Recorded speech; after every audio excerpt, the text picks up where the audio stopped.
Good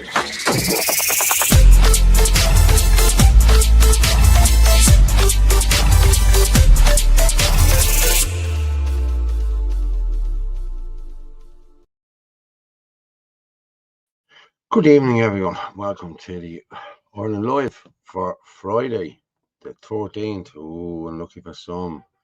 Friday, the 13th of June, 2025. My name is Paul Fitzsimons. I'll be joined by Orla Donoghue now in the next few minutes. And I've sent a link to Gavin Pepper as well. He said he'd come on Thursday night, and we didn't have a thing, so I sent it to him tonight as well. So please, God, Gavin will be on as well there. We're flying up there, people. Let's just have a look there. Hi, Paul. Hi, everyone. How's things? Just starting the rain here. Where are you? It's beautiful here. I was out in my shorts today. I actually went over. I did pick someone up and bring them to the airport earlier on, and he says to me, "What are you like? You're like a young full of footballer, like more or less an outfit, like you're wearing shorts and a blade." And this is the jersey I had on now. This is me. This is my Ajax one. This is not a Bows one. I wouldn't wear a Bows one. Refugee Welcome Committee. No way. Not into it at all. But yeah. Good evening, Paul. Hello, Anne-Marie. Where's it starting to rain? Someone said it was starting to rain. Everyone like and share. Yeah, share it out everywhere there, people. It's not going out on my Twitter again there. Hold on. 1, 2, 3, 4, 5. It's not going out on 2 of the Twitters for some reason. Oh, I know what it is. I didn't pay for my blue check mark. I think it was up on Thursday. That's what it was. Yeah, I'll sort that now the weekend. Yeah, for Sunday. But best wishes from all the Irish Patriots from Florida. Fair play. There's a lot of stuff going on here in Ireland. You know what I mean?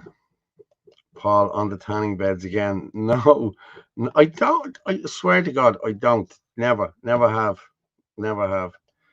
But hi, what's the crack? It's all good, yeah. It's all good. We have I have a couple of videos there from last night from Kilcock. There's an iPass centre going into Kilcock there now. Just bear with me there. I'll put it up. It's an iPass centre. Yeah, it's going into I think it's called Shalom Nursing Home. That's where it's going into. And we spoke about this I think we spoke about it last week or the week before on the show, and on the Irish column, and Shalom Nursing Home, and we got a few people to have a look at it and check it out, and we found out yesterday that yes, it's definitely earmarked for an iPass centre. But let me just pull it up there and I'll show it to you. It's a big place, and I actually have videos there. I'll play the videos in a while. That's what I'll do. Yeah, I won't bother with that. I'll play the videos in a while. One of the lads sent me in videos of all around the place and the whole lot, so we play them in a while. But as I said, all it's coming on now. What we got here? The Irish are not mongrels, yeah, but the plan is to turn us into mongrels. They are pouring black and browns into bread. Now I got a text. Funny you should say that. I got a text off a guy there earlier through the WhatsApp, and he sent me a thing that there's a pandemic in. Sorry, I'll just bring Orla up there now. Good evening. Hello, how are you this evening? We're together on Friday the 13th. What possibly could go wrong? What possibly could go wrong? We'll probably end up in flames or something like that by the end of the show. I won't be. I might be. You never know. If I keep coursing, I'll probably end up in flames. But you were in Kilcock. We said we talk about that. We talk about that in a while. But you were there last night, a roving reporter for the Irish column. Fair play to you. Recognised by everyone. Fair play. It was, it was kind of lastminute.com, but I was able to make it down, and I was very glad to be there. Yeah, it was. It was a great. That teacher guy who spoke as well was gorgeous. Yes, people, 100%. And Paul, yeah, whatever that is. He was very good. Yes, there was a great crowd considering like it was raining and everything. It was a really good crowd there. Hello, Orla. John. Hi, Anne-Marie. Evening, Paul. Hope you're doing good. Hi, Orla. Hiya, John. How's things? Murphy's Law, Orla. Yes, Chris. Hi, Orla, Paul. Both. Oh, hey, Angela. Thank you. Jeez, we're flying there. I better put up these banners here just to get it to be shared out more. You can get us on the WhatsApp there on 089-203-1521. You can send us in stuff there if you want to throw up there as well. Once it's not too big, Jaden. Once it's not a big, huge, long 10-minute video, Jaden. So, yeah. put up whatever you can. I actually have. Oh, you sent me the full video. I seen Mick O'Keefe posted your video today of Damien, but he cut it. Oh, my video. He cut it down to it's your. Of course, it's your video. Oh, right. Okay. Yeah. Let me just have a look there now, and I'll see can I find it for you. Yeah, he did definitely. Yeah, it's definitely your one. Oh, right. Okay. Very good. I put it up on the Ireland First X page. Yeah, well, listen. Once you put it anywhere, it's fair game. It's fair game once you put it anywhere. Seriously, like. But we had Ireland Live attached to it. Yeah, but Mick gave me credit as well for Kilcock. You know what I mean? So like, once not that you want credit. This is what Herman said to me. Mick O'Keefe is using all of your videos, and you need to be getting credit. Listen, I don't give a shit. Video as long as the information is going out, that's what's important. Couldn't give a fiddlers about recognition or clicks, likes, whatever. You know what I mean? But we could do clicks and likes. Most people do. In all fairness, will say where they got their video, where they got the video from. Yeah, I know. Mick O'Keefe. Anyways, there. Just let me see there. He put it up earlier, and he put up Young Aaron as well. Young Aaron was very good now. Yeah, there. I'll just show you. You're at 687,000 views. Isn't that cool? The Cavan accent. Cavan accent, yeah. Says we don't want clicks and views, but there you go. We're nearly up to 1 million there on that one. Well, you can see it there yourself. Look. Oh, hold on. I done that wrong. Didn't want to do that. Stop sharing that one. I shared the wrong one. Boom, boom, boom. Entire screen. There it is there. You can see it there now. That's your video. Yeah. Oh, cool. Yeah, that's your one. Shocking Irish bed and breakfast owner said the government offered him 62 grand per month to house 24 migrants. That's crazy. That is crazy. We get up to a few more there. We're nearly up to 300 there now at the minute. So because we'll play his video, and then I want to give a shout out to his business as well. Because if anyone is in that area, they should go and support him. Because he turned down literally €750,000 as to not destroy his community. That's a man. That's a man with a backbone. That's a man. I'm going to be honest. I was only speaking about it today. You know what I mean? About how much money. Like a friend of mine owns the hotel. Well, he was. Listen, it doesn't matter. But he's getting all that out of the hotel. And what I was trying to say was, they're getting the hotels are full to the brim all year round. They're getting millions for it. You know what I mean? And I'm saying, if you're on, I'd rather be on me arse with no arse in me trousers. And being honest with you, than do something like that. I'm being honest with you. There's all the money in the world. I couldn't give a shit about that if you can't live with yourself. You know what I mean? And you're ruining the community. No. It's ridiculous. Like, yeah, I know. On X, on Fitzy, or you can't. No, not me tonight. Anthony L. Casey, Rugger Morph, Facebook, Paul Fitzsimons, and Rugger Morph, Martin Murphy, and www.yourschannel.com/live. But like, this is what I keep saying. It is so important to highlight the economic side of things, and we really have to keep pushing that. Like that man who owns that building, right? What did he say he bought it for? Was it 3.4 million, right? He's going to make 10 million a year on that building, and he's not even from there. If anything happens, he's up in Enniskillen. So why would he care? Yeah, exactly. Yeah, but it's the same in Drumcondra. There's a video there in Drumcondra as well that I downloaded, and I'll play that in the world as well. But like Drumcondra yesterday, one of the lads was there yesterday, pissing the rain, and they're letting off 20 migrants to go into it. Oh yeah, out of the van. Yes, I know. Yeah. It's brutal. Like, you know what I mean? It's brutal. Yeah. It's all good. Craig, I'm going to someone else. Yeah, Limerick protest is on now tomorrow. Craig is acting the MAGA. He must have a few points on him. Why? What's he saying? He's just texting in something there for me to do. All right. Yeah. Paul, these people are traders selling their country out. Yes, they are. It's true, Michael. Yes. They are. There's a video there as well from Michael McCarthy of that influencer one, the one that was flashing her, whatever. You know what I mean? Before she was an influencer on OnlyFans. Did you see that one? Did you see it? No. Oh, is that the one with the blonde hair? No, do you know what? I couldn't even listen to her. I'm going to play it because I do. I have to play this. Guys, with all the negativity going on the internet at the moment, I here just we wanted go to share again. something that always sticks with me, being an Irish person and being an Irish woman. Obviously, I know a lot about Irish history. We all know that. It's my hyperfixation. Do we? But our constitution states that you do not have to be ethnically Irish to actually be Irish. It states that. It states It doesn't state in our that. constitution that if you come here and you pledge allegiance to Ireland and you want to be Irish, then you're Irish. That it states that in our constitution. And I think that it is... I'm going to pause it here for a second. Nowhere in the constitution does it state that, but we'll continue. Nobody's fucking business to take the words that were written by our freedom fighters, by our heroes, and skew them and throw them out the window and say, no, that's not the way it is. That's what was written by the people that fought for our freedom, and that is what I will stand by until the day that I die. There you go. It's so low IQ. So, what does the Constitution actually state? The Constitution states on Article 9, the future acquisition and loss of Irish nationality and citizenship shall be determined in accordance with law. Here we go. In our constitution, that if you come here and you pledge allegiance to Ireland and you want to be Irish, then you're Irish. That it states that in our constitution.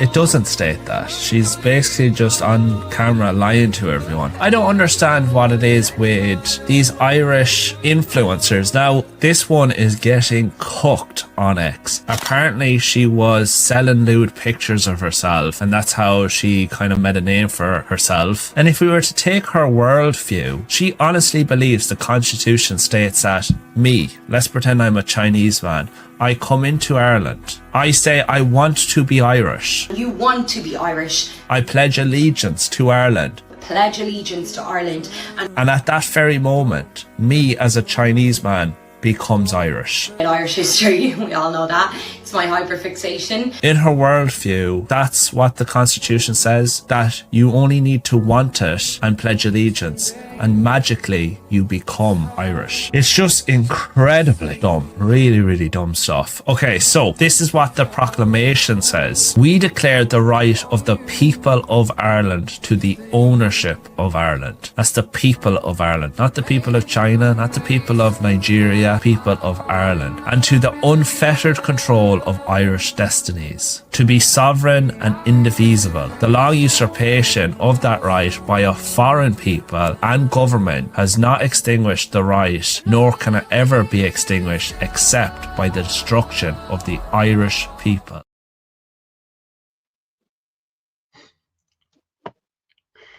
Now, God help us. like, seriously, like, these people. Well, do you know what? I would like to pledge that I want to be a millionaire. Does that mean I'm going to be a millionaire? I don't think so. Doesn't. But there you go. There it is there. The future acquisition and loss of Irish nationality and citizenship shall be determined in accordance with law. It also says no person may be excluded from Irish nationality and citizenship by reason of sex of such person. Like, there's nothing. I swear by Almighty God, I'm going to, pledge my allegiance to America. Does that make you? It doesn't make you American. It makes you an American citizen. It doesn't make you American. You know what I mean? But isn't that saying pledge allegiance to the throne? Isn't that what that saying is? More or less, yeah. Yeah, exactly. So, like, we're not English. So where's she coming up with that phrase from? We don't talk about a throne. No, we don't. Just want to give a shout out. Yeah, we'll do it again during the show for Limerick tomorrow. People that are heading down there to Limerick. Yeah, I just see John Malloy said he's going. There's a few others said they're going there as well. I won't make it. I have the kids in a final tomorrow, so I have to. The kids win hands down every day. I'm not sure if I'm going to make it either now. So, yeah, I'll see in the morning. I don't know yet. There's enough going down, I'd say. There is enough going down. There's a lot of shit in the Dina going down as well. A lot of Ireland forced, and Limerick says no, and a few more that says no said they were going. Well, as Martin said to me this evening, somebody took a picture of him, and I said, Martin, don't be looking so stern. I said, you're going to, he's in the pub. And I said, don't be looking so stern. You'll frighten everyone away. And he was like, no, or I can't smile. He says, only you makes me look good. Because otherwise you'll see all my wrinkles and everything. Martin's wrinkles. Mary Yeah. McMahon. Hi, Mary. Great job. Thanks, Mary. Cheers. Oh, hi, Mary. All right. Yeah, we're not getting the numbers so too much now. We're only up to 400 there now. But hey, listen, it's because my Twitter has not been, it's not going out on my Twitter. I copped what it was. But like, you see, this is the problem, right? With that woman as well. She's out there putting out false information. Like, this absolutely drives me mad. You know, like when I put stuff up, I generally always try and make sure that I have a news article attached, or, you know, something to show where you've got the information from. Like, if you put up stuff that isn't true, how is anyone supposed to believe you? Do you know? And she's out there talking utter nonsense in the bathroom as well, in the toilet. Yeah. Ferg just sent me in a picture. Geez, that's an oldie. That's Jesus. That's Enoch Burke. That was us standing outside Mount Joy with Enoch Burke. Went to show you.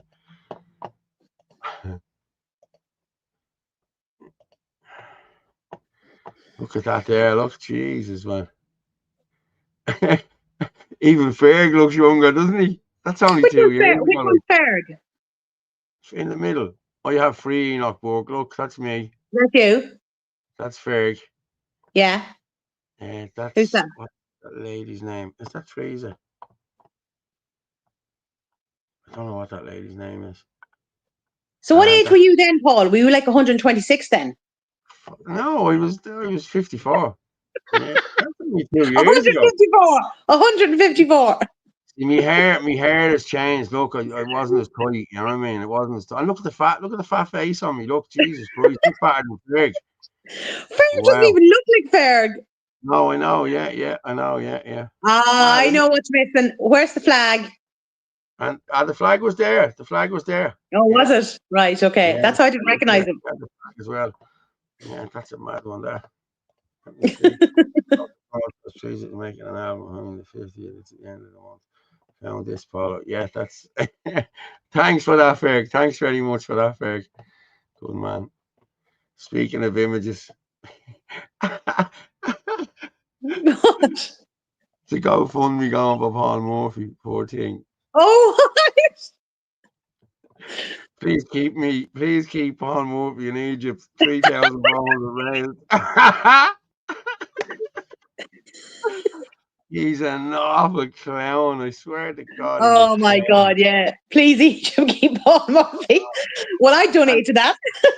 And his wife was on the thing going, I haven't heard from Paul in a long time now. Shut up, it's all acting, it's all bullshit. She could be secretly delighted. Oh Jesus, yeah. At least now the baby might know whether it's a boy or a bleeding girl. You know what I mean? He's I not think there. actually, I think this is a good time to close the borders. Yeah. But this is it. Do you think they're gonna head down there and save the world? Like, you know what I mean? Like, get a grip, will you? I know. Idiots, like. Article what? 77. Yeah, that's your woman. Yeah, you're right. Yeah. Hold on, somebody's there. I can hear movement behind me there. He wanted to come in. The uncle wanted to come in and do the show with me. He done the show. Good man, Harry. I done a thing with him here on what day was it? Tuesday or Wednesday. He wanted to do the show with me, you know. So I brought him in and I set him up on the seat and he was in the spaceship thing and we recorded him and I thought he was brilliant. Like, you know what I mean? Is there anyone watching me, Uncle Paul? I said there's thousands watching you, mate. Thousands. God love him. Yeah. You had to have a dad or granddad to get Irish citizenship. Now and third world criminal can have it. Yes, they can. She is in Egypt. Yeah, she is in Egypt. My great grandfather left Ireland. They didn't want me back. I'm in the United States, but I'm Irish. Okay, my great grandfather left Ireland. They didn't want me back. I'm in the United States, but I'm Irish. Yeah. Are you really? I don't know. You know what I mean? You can say you're Irish, but how are you Irish? Just because your great grandfather was Irish. You know what I mean? I'm Irish. My grandfather and great grandfather and great great grandfather were all Irish. So, yeah. But most Americans want to be Irish because they love the Irish. Yeah.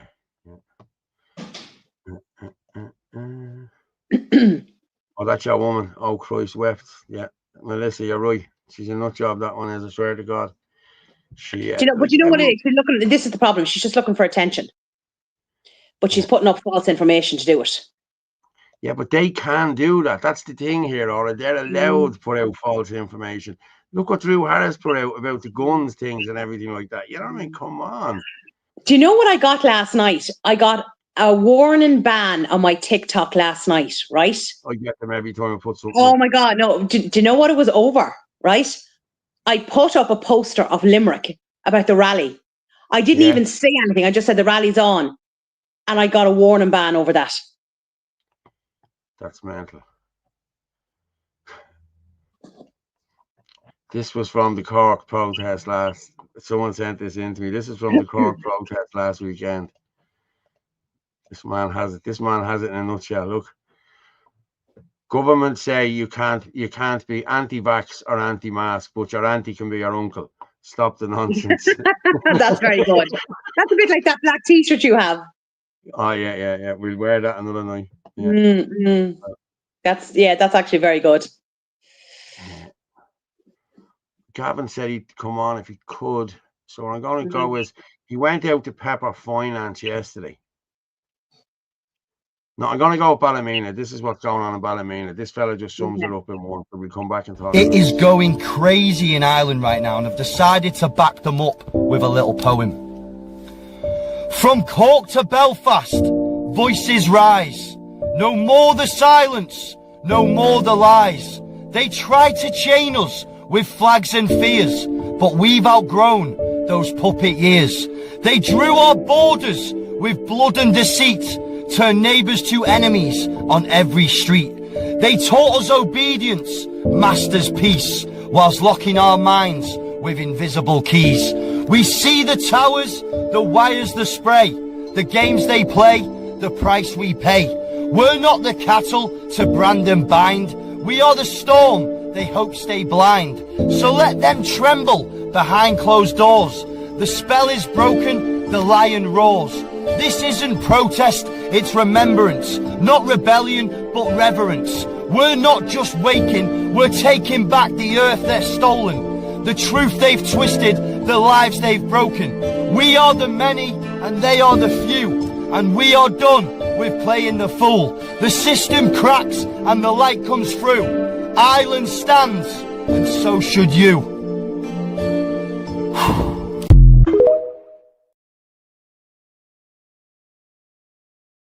That was a good poem, wasn't it? That was very good. Very, very good. Just giving a wave there to Ronan now because we've met him now. As I said, that's the brilliant thing about the protest. You get to meet people, you know, that watch the show. And I met a lady last night. We're going to play her video, and she's an avid watcher of the show as well. And she was asking after you, Paul. Who was? Etna. Etna. The lady that I've done the video. Yes. So, but as I said, it's great. It's great that, you know, you're able to put, you know, a face to a name. Yeah. Someone's just putting in that Michael John, I tend to agree, or despise the plastic paddy slur. If a person is majority Gael, wherever he is born, he's a potential ally. They should not be alienated. I'm not alienating anyone. Your great-grandfather was Irish.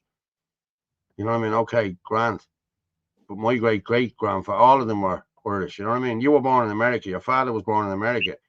So that makes you American, mate. I'm sorry. That's just the way it is. Do you not think so? I call them Irish American. Well, they all call themselves Irish American, you know what I mean? But like, I had cousins. Well, okay, I had cousins who said they were Irish that lived in America. They were born. Well, they were born here, but they lived in America, so they were okay. But I know people who have like a mother and father who are Irish, they were born in America. I'd still class them as Irish. I would. You know what I mean? I'm sorry, but that's mommy and daddy are Irish. You know what I mean? You come back to Ireland, you're more than welcome. First time I've ever seen Ferg with a tidy facial hair. I didn't recognise him, Craig. Yeah. We will pay Egypt for Paulie's dinner. Yeah, we will. We'll pay Egypt. We're going to close the borders. Yeah. His wife started to go GoFundMe. Yeah. Brilliant. Even there, yeah, he's a gobshy. He loves the Muslims. Oh, he is. The Muslims. Michael John, I've lived in Manchester, but the attitudes I encounter from within Ireland, including when I come home on visits, are horrible. Have you got a very English accent, Michael, or what? You know, I had an aunt who moved to America in the 60s. She came back when she come back for funeral, she'd have the twang after an hour or two with the other girls and the whole lot. She's back talking the way she was before she left, you know. Well, That happens when I get talking to somebody from the north, because my Cavan accent comes out more. You know, Monaghan, Donegal, the north, then they can really hear it. He's complaining there's no neutral box to fill in on the prison form. Bunrack the Herden was taught to us in primary school to the fodder. Yeah, it was in our school as well. Yeah, it was. Yeah, not anymore. There's none of that now anymore. The Quran is coming in now, as far as I know. But I have a video I want to play there, Ferg, as well from. Hey, Daniel. Hey, Daniel. How's things? It was for Cork from Callum. I just want to play this because it talks about what we did the day before in Crow Park. We'll play this one. Mr. Power. Mr. Callum. Tell me about what happened at Croke Park Stadium yesterday. Croke Park Stadium. Look, we're a Christian country.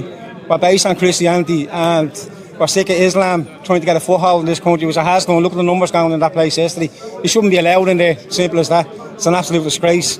So we had one of our girls, Teresa, which you all seen all over the world. Yes, she infiltrated it and went in and said the rosary and said what she had to say. So, look, if one woman can do that and stand up against all these scumbags, sorry, that's all they are. You shouldn't be in our country, right? There's plenty of Islamic countries around the world.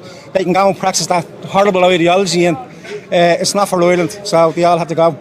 Why do you think, one, they're allowed to do it, and two, they want to do it in Croke Park? It's a flex. It's just to say, like, we can do this here. They're trying to take over, simple as that. But it's not going to happen for them. There's more and more people rising now in this country, and it's only going one way, Cal. And what sort of implications have there been since you've done that? Because I mean, that's kind of going against the establishment. Are there legal ramifications for what you did yesterday? I couldn't give a shit. All we do is go against the establishment. They're not for this country, and every day, all I do as soon as I wake up is to think about things to bring these fuckers down. Simple as that. Right? This is for my children, for their children, and their God-given birthright, which is Ireland. And we won't stop fighting for it until we take it back. And finally, tell me what it felt like. I mean, because were you nervous? Was it? Because you know, like I said, we're going against the establishment, but it's going up against people that can get violent pretty quickly. How did you feel doing that? I don't care. This is the whole thing, Cal. Everything they do was fear-based. They try to keep you down with fear, and it doesn't work for the likes of me, because I haven't got any fear. I don't fear no man. I don't fear no devil in hell. I walk with God, and that's who I walk with. So I have absolutely no fear, and that's it, brother. We're not going to stop till we take this country back. Simple as that. Well, Ferg, look after yourself and stay safe. Good to see you.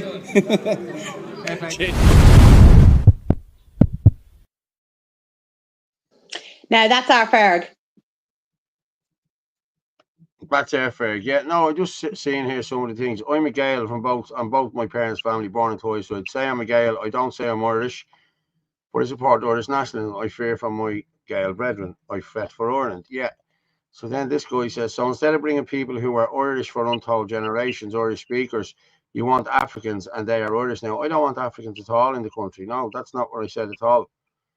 That's not what I said. Like, we have the 60 odd million diaspora around the world, like, you know what I mean, of Irish people. Like, yeah, I get that. I do get that. You know what I mean?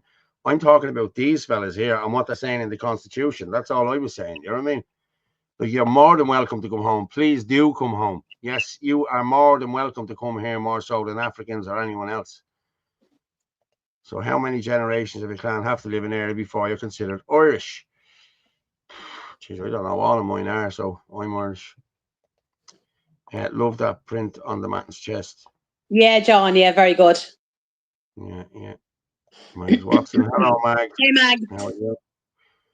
How are you, Ferg? All right, Jerry. All right, 100%. These are going through these here now. And I'd like to say hello to Ferg's mother-in-law too, Teresa. How are you, Teresa? And hi, Emer. Teresa and Emer, but we've made up there's a little T-shirt there for Teresa. And we've made up there for. And actually, I'm going to give a shout out to Mary. Mary will know who I'm talking about. Mary messaged me today to say that she is going to be getting a big flag painted on the side of her house. So I'm very much looking forward to that. And she's a huge supporter of the show. So brilliant. There's Teresa there. And she always buys us a coffee as well. Deadly. Deadly. There's Trees of the Diva there now. That's Ferg's Oh, mother-in-law. brilliant. So I think we'll have them out for the next rally, won't we, Ferg? I think we're putting them out. Yeah, Trees of the Diva. So yeah, Teresa, fair play to you. There you go. Yeah. What have we got there now? I'd say Teresa's going mad now. I'd say she's bashing Ferg. There's 40 million Irish American, many still real for the Irish culture, heritage, and religion. They have an affinity with their ancient homeland. Yes, come home, please. I have cousins that are the same, you know, that were born in America. They have Irish heritage. Do you know what I mean? Like, I mean, somebody from Africa or India, they don't have any Irish heritage. No. These people from America or Australia, they have, you know, if it's their grandparents or whatever, they have Irish blood in them. Yeah, but they'll tell you that you're just being racist there now, you know what I mean? But it's not. That it's only white people that are allowed to be Irish, you know what I mean? You know, well, I'm going to be honest. I only knew one black fella when I was growing up as a kid that was in Ireland. His name was Tucker Lynch. He used to look after the car park, or else you'd see a black Irish doctor. That'd be the only black man you'd see in this country. Now we have Irish black men all over the place now, apparently. They're getting off the boats from Africa saying they're Irish because they have an Irish passport. Do you know? Yeah. Like, I'm not going to go over to China and say I'm Chinese because I've got to have a plane. And they're talking about the old one here. Oh, if a dog is born in a barn, is it a bleeding? Is it a horse? You know? No, it's not. Look at Davey's comment. Go back there. Look at Davey's comment. Morph is going to organise the Pride Parade in Cairo this year. Well, I tell you one thing. You'll not see the end of that parade. No, you won't. Oh, hi, Mickey Chip. How are you, Mickey? I didn't see Mickey there. How are you, Mickey? How's everyone? Looking good, Fitz and all. Thanks very much, Mickey. Thanks very much. Never mind about Paul. He said Fitz the first. Okay. How does that work? How are you? Well, I'm 97% Irish, 3% Norse. We inherited DNA, 50% framework together, on and on. Yeah. Well, mine were. I think I was Norse as well. I think we were Normans, weren't we? I'm probably 95% Irish and 5% gobshite. So there you go. No, I'm no 100%. You're the other way around, Paul. Yeah.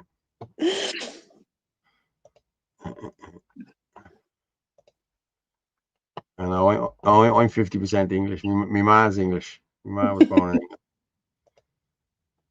But on my dad's side, it's just. But my man's dad was Irish. All his family were Irish. My nanny was English. And my family go way back. Like, I'm not sure how far back, but way, way back. They're all Irish, both sides. Well, people, if you please come home and help us, please. We need the diaspora back here. As I always say, you don't get to be, hold on a second, to be this white unless you're Irish. You know, that's pure Irish blood there. I'm white as well, yeah. You're like a beetroot. You're just red. Must be the sun again today, and that's what it must be. Look, it's, you know what I mean. Look, I'm dark there. You know, like my daughter's the same. Shauna is the same. Look, you know what I mean. Like, I remember being down the beach there a few years ago in Ashwell, and one of the lads said, "Is that Packy kid yours?" Yeah, it's right to God. Yeah, that's what he said. Yeah. She takes that much of a colour. Looking for her, you know what I mean? And he said, "Hey, the Packy kid, she's yours. Look, that's her. Look, she's the darkest now with a whole lot of them." Like, yeah. When the English tried to take us over, they were all white. It's not racial. It's Ireland for the Irish. Simple as that. Yeah. Exactly.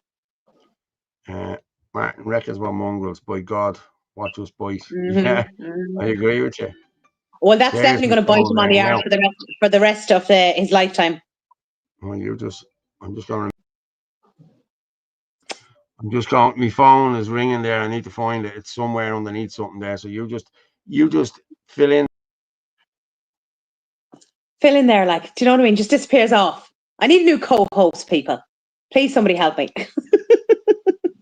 Just the standard is slipping, so it is.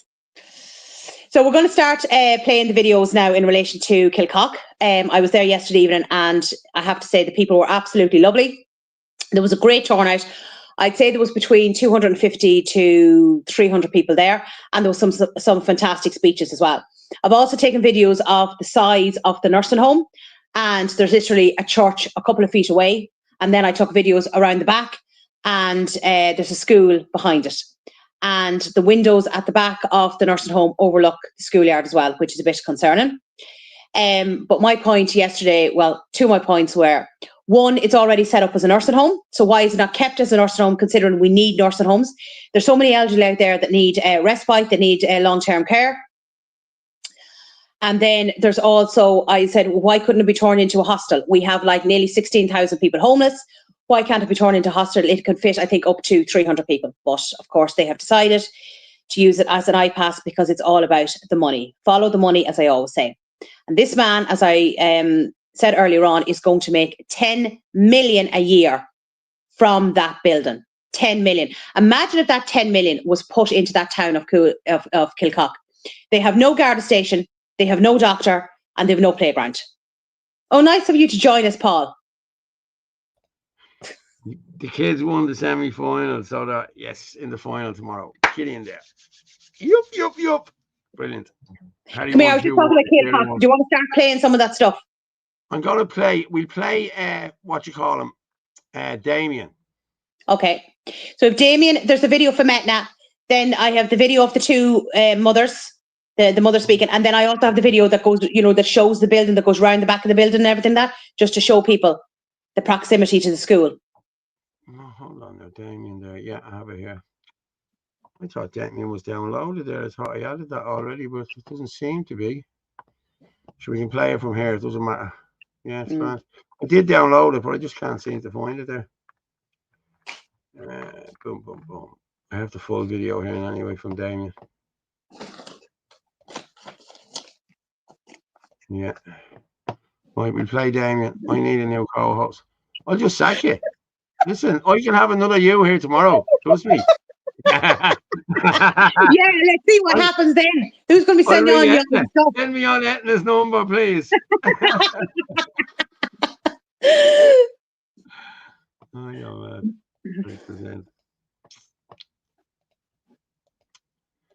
Yeah. That's him there. Just give me a thumbs up if you can hear him. Okay.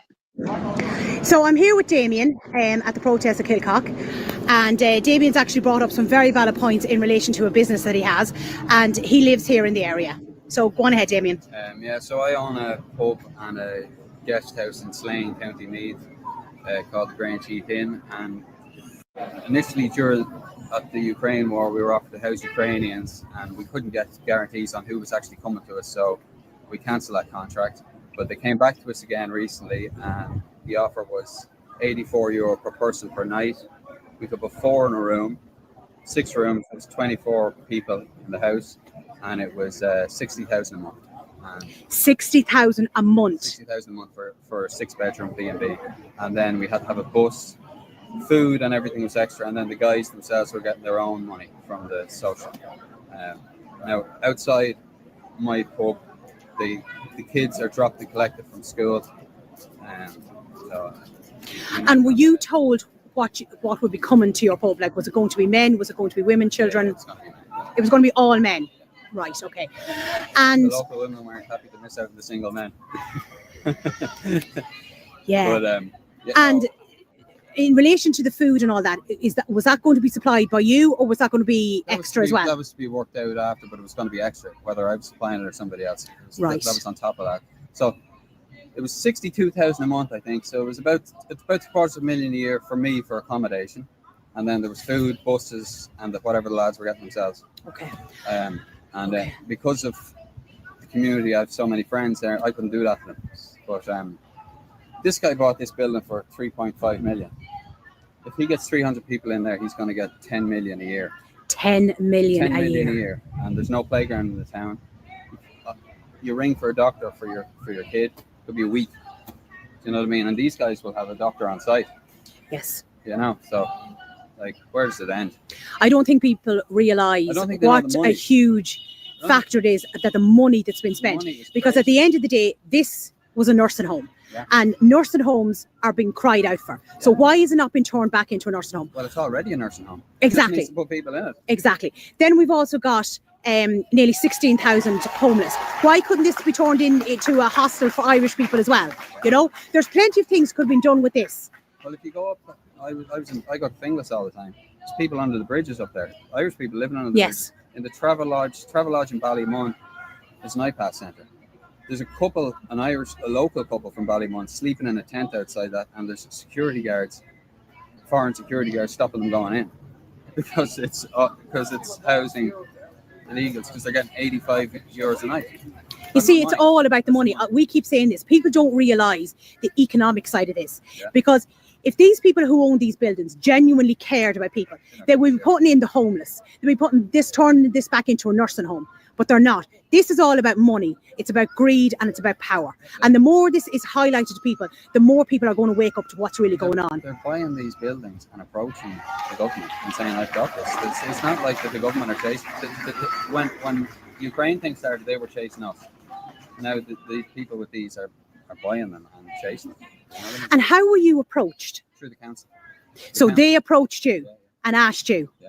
Well, fair play to you, Damien, for saying no and putting the local community and everything, ahead of that. Because what people don't realise as well is with all these hotels closing, never mind, we'll say the tourism side of thing, it's also the employment. Yeah, it's also the money into the local economy. They don't realise the knock-on effect that this is having, So honestly, fair play to you for doing that. Cool. Thank you.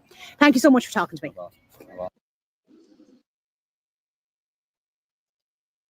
Wow. He's a lovely man. Now, Paul, you'll go in and I sent you on a screenshot of his business. His business is based, it's a B&B and a pub, and it's based in Clane, County Meath. So if anyone is around, please go and support that man. Is that the Grange Gate Inn? Yes. Yeah, so I'll just share it there now. So if anyone, Irish people, please. Because this is what we should be doing, supporting men like that who turned round and didn't sell their souls for money. Yeah, does he do food in there? I might drop down myself one of the days for a bit of grub just to drop in and see. I think so, yeah, it's a pub. So I'm assuming so. So it's the Grange Gate Inn, that's in Slane, is it? In Slane, County Meath, yes. Totally. Brilliant. So anyone, please, if you can, look after this man. This man has stopped this from coming into your community. This man should get a medal for what he's doing, you know what I mean? The least you can do is drop in and get a pint and a chat and a bit of grub, keep that business afloat. Just check beforehand because I was just quite busy today on social media. So just check that he definitely does do food because some pubs are just, pubs rather than a restaurant. I'm sure he would, but even if he doesn't drop in with a point. He probably does if he's a B&B, he probably does, but definitely go in and support him because he's a very nice man. And fair play to him for speaking out yesterday. Yeah, no, fair play. Nothing will change for the Irish people because of the migration pact. Yeah, he's a legend of a man. He is. Yeah, local people should support him. You're right. Anyone passing through, just go over there. Show your support. Drop in and show your support to Damien. Coming home to Dunshaughlin, I really struggle to find places to stay, as all B&Bs are everywhere is closing down, mate. Everywhere. And there's lovely photographs of the rooms in that pub, they look really nice now. So, but that's what we should be doing. He didn't sell his soul for money, so we should be supporting him. Yeah. Karen Green just saying he also spoke in Carrick Cross in May. Deadly. Oh, very good, Karen. Yeah, but Orla got him good last night. Orla, fair play to you. I nabbed him when he was walking away. I think what Martin was saying the other day about everyone quitting their jobs, how it would exhaust the welfare system. The Irish government will have to have no option but to do something. I don't know whether I don't know. Martin comes up with some great ideas sometimes. I don't think that's one of the good ones. But hey, we'll see. If you want to do it, lads, walk away. Lads, those of them taking the bribery money don't give a fuck about the country yet. They're living miles away from it, all behind electric gates and long driveways. Yes, exactly. And like your man over that place there in Kilcock, he's up in Enniskillen. He is not going to give, excuse my language, a rat's arse if something happens. He doesn't care. Thanks, Ronan. Yeah, he is a true Irish man. Fair play to him. He is. The Irish government will prioritise the migration pact over Irish citizens. Yes, they will. The Sabine and Dunshaughlin closed down like the country club. I thought the county club would have been earmarked for it, but I haven't seen that yet, you know what I mean? But never say never, you know what I mean? Never say never.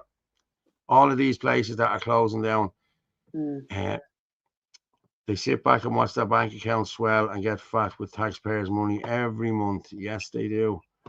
Take it to the doors. It's the only way. When you're talking, take it to the doors there now. I'm going to just play Gavin Pepper, my good friend Gavin, went to the doors the other day and handed in a letter from a constituent. I'm going to play this and we'll come back and talk about it. Okay. How are you folks? Councillor Gavin Pepper here. And we're here in lovely Parkview. And you want to see the houses up here.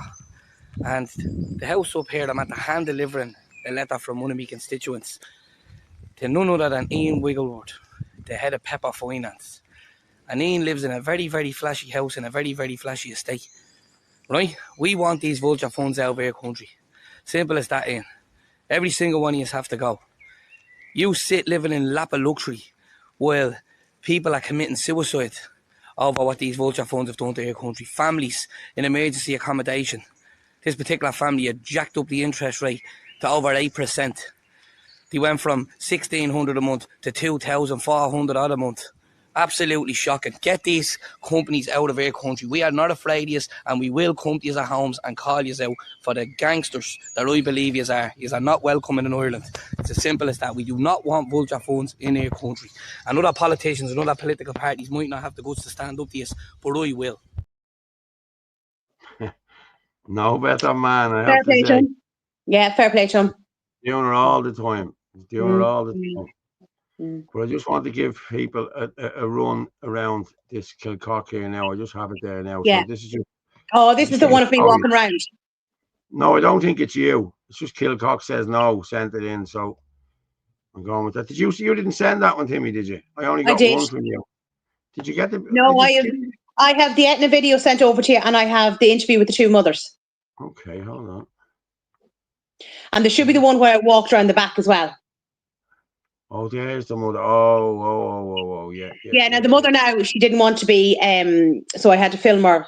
Do you know what I mean? She didn't want her face showing. Yeah, cool. I have one here, yeah.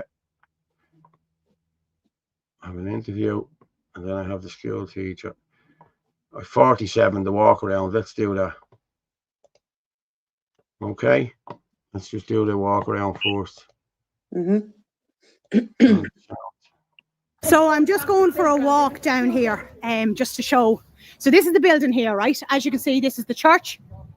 So it is. And it'll just show you the distance. So this white building here now is the school that's coming up.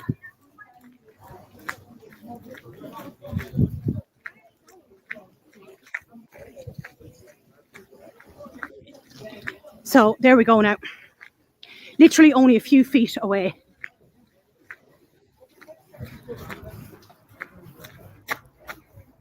There's the back of the building there.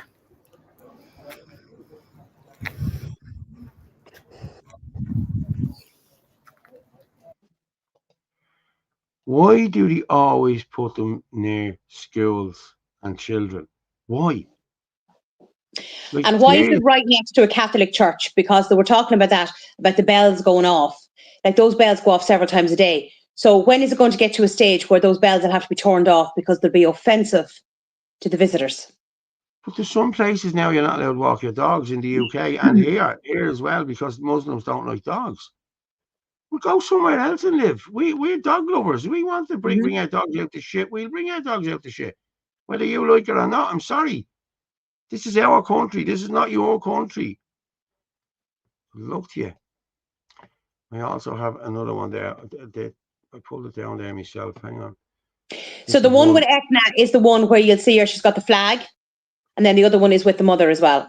Yeah, no, I'll play that now. But I just wanted to show this one. This is just another view of it. It's a quicker, speedy look to sort of view. So we'll play this and we'll just.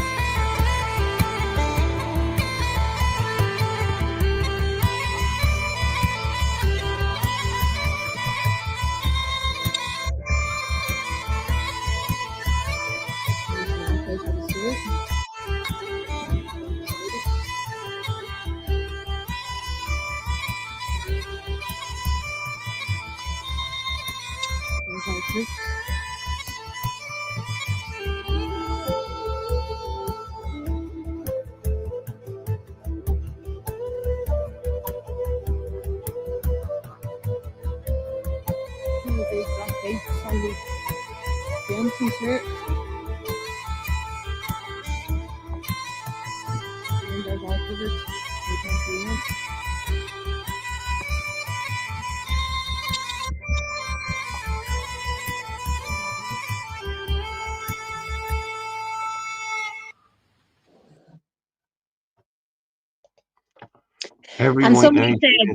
somebody said it's a beautiful building. So when I was chatting to it, and I kind of like, you know, just took a bit of a video of, you know, the front of the building, and it's a beautiful looking building. And it's huge. Closing on me WhatsApp there because I'm not hearing what's going on there on WhatsApp. Mm-hmm. Well, the videos are playing sound.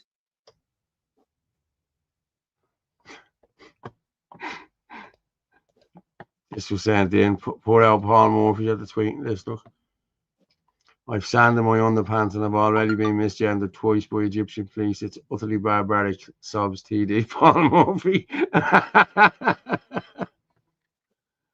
They don't want him either. Nobody wants him. What a clown. Misgendered twice, yeah. Sorry, Etna now you want me to go to? Yes, the lady with the flag. She's an avid watcher of the show as well.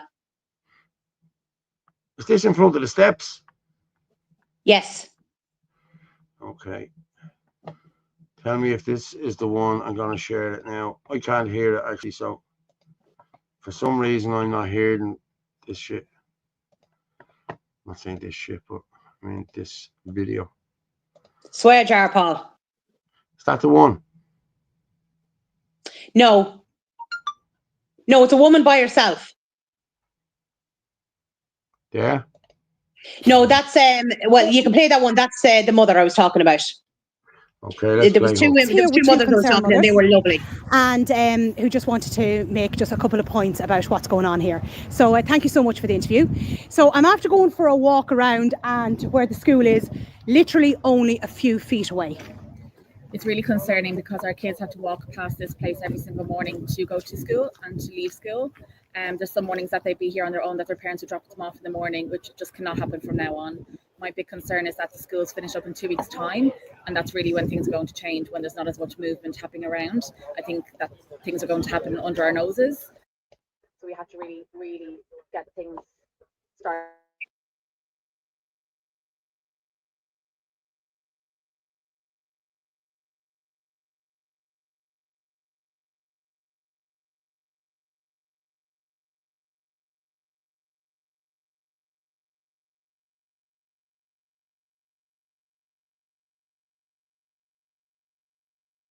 Paul.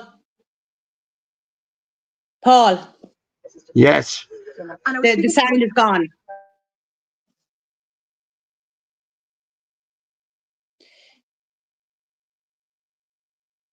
The sound is gone. Yeah, it started off fine, and then all of a sudden the sound went. Okay, let's just see there. I'm going to start it again. Stop sharing.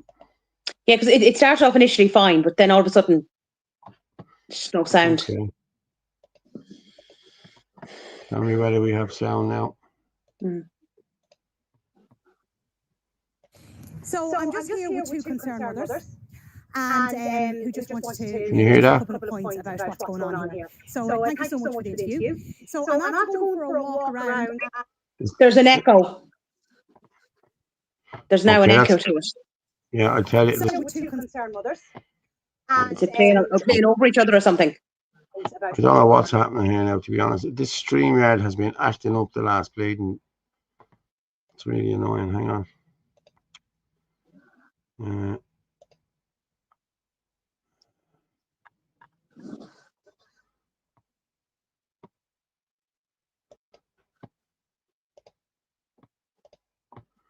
I'm going to present this again. Just give me a thumbs up if it's working.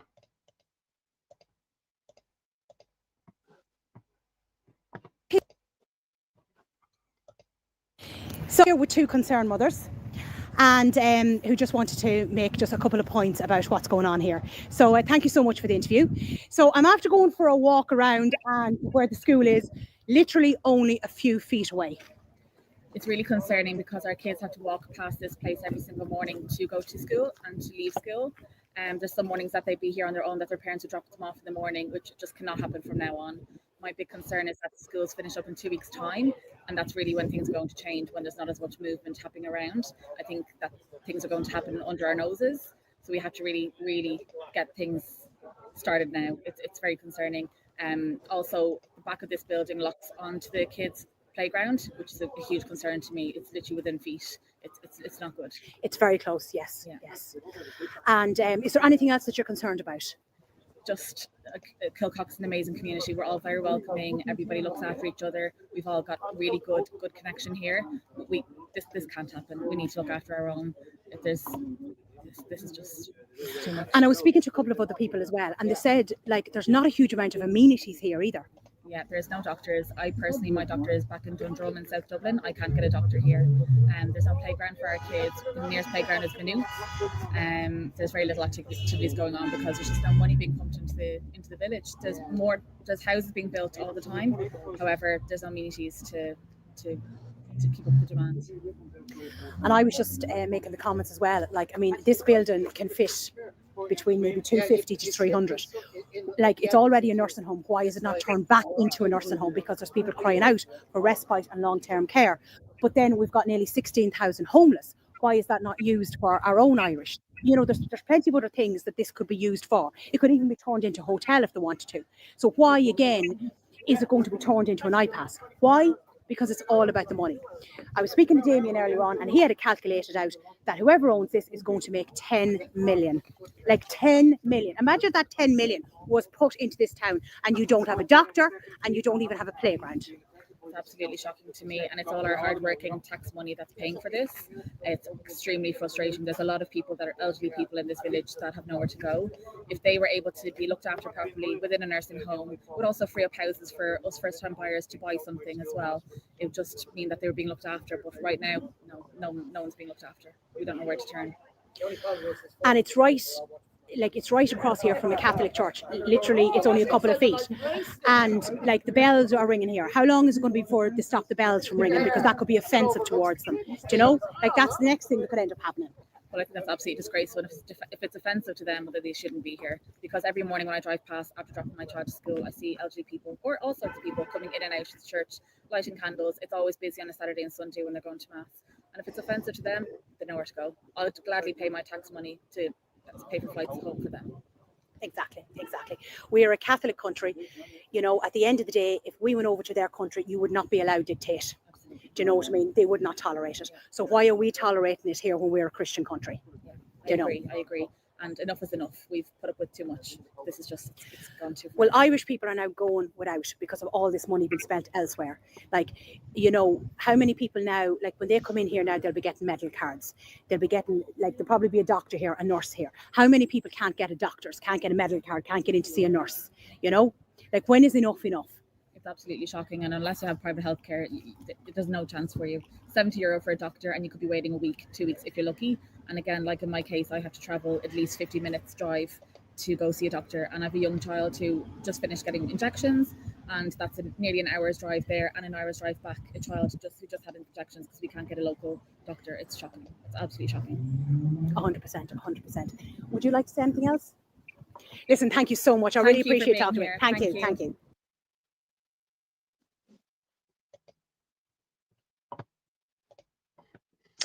Those two women were absolutely lovely. They were just brilliant to talk to. And like, again, like that, they're not this dangerous far right. They're just concerned mothers. The interviewer is not bad, is she? Someone just wrote, the interviewer is not bad, is she? I wonder who was interviewing. But I've just seen this here now from Gripped from today, that it's no longer being used. Kilcock Shalom no longer iPass consideration. I'll show you this here now. What? Yeah, just have a look. No way. Is that definitely from today? This is Gripped today, the 14th. Gript has been notified by Fianna Fáil County Councillor Donna Phelan that the proposed iPass centre Kilcock, which we reported on this morning, is no longer under consideration. Oh my God. Councillor Phelan, who I had emailed this morning, had requested her colleague James Lawless, who is TD for Kildare North, to ask the Minister for Justice to seek clarity on the status of the application. The Minister for Justice, Jim O'Callaghan, was informed this afternoon that the community engagement team can confirm that the department had previously received an offer of potential accommodation for people seeking international protection at Shalom Nursing Home, Road Home 16, blah blah blah, Kilcock, and the property is no longer under consideration. Oh my People God. power. Well done, Oh people. wow. Well done. That's amazing. Like, I wonder if that's definite. They're not going to turn around and like change their mind again, are they? Well, hundreds of people attended a rally last night at the site. Hundreds. Yeah, there was. I'd say there was Protests. between 200 and 300 last night. Yes, and even with the rain and all that, that's what was there. Yeah. And more protests were planned for the coming days. Mandigal, ordinary men and women at the Cock getting soaked in order to voice their concerns of yet another iPass centre opening. Oh now, my God. This here, Gript has been notified, so I click into that and it opens this. Protesters correct in claims RE Kilcock iPass proposal. The current protesting at Kilcock are an interesting case study of how little elected representatives appear to know about what is being planned for the people who elected them.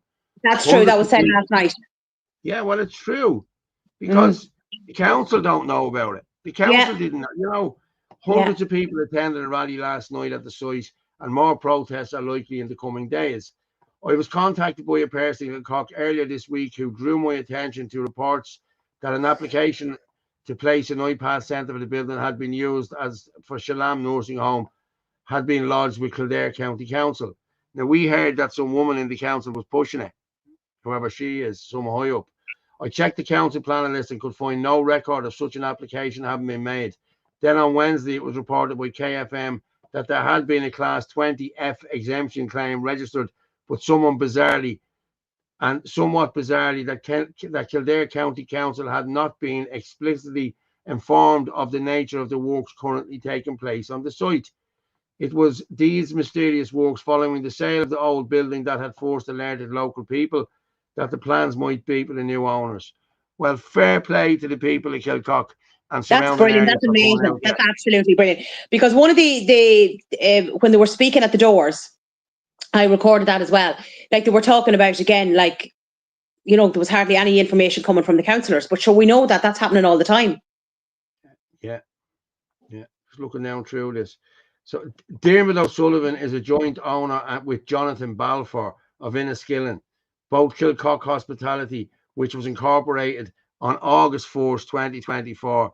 This company lists as areas of interest hotels and similar accommodation. We had all of this the other day. That was circulating around their groups the other day. We had all of this. Did I not show? I showed this on Tuesday night. Do you remember Balfour? Yeah, we showed all of this on Tuesday night. Yeah, fair play to everyone. I hope that's brilliant. That's absolutely amazing. Then if it stopped.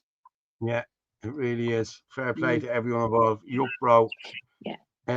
Can you just play Etna's video though? Like, I just thought the way she spoke was brilliant. And she, again, is just a really concerned grandmother. She's the lady on her own in front of the building with the flag.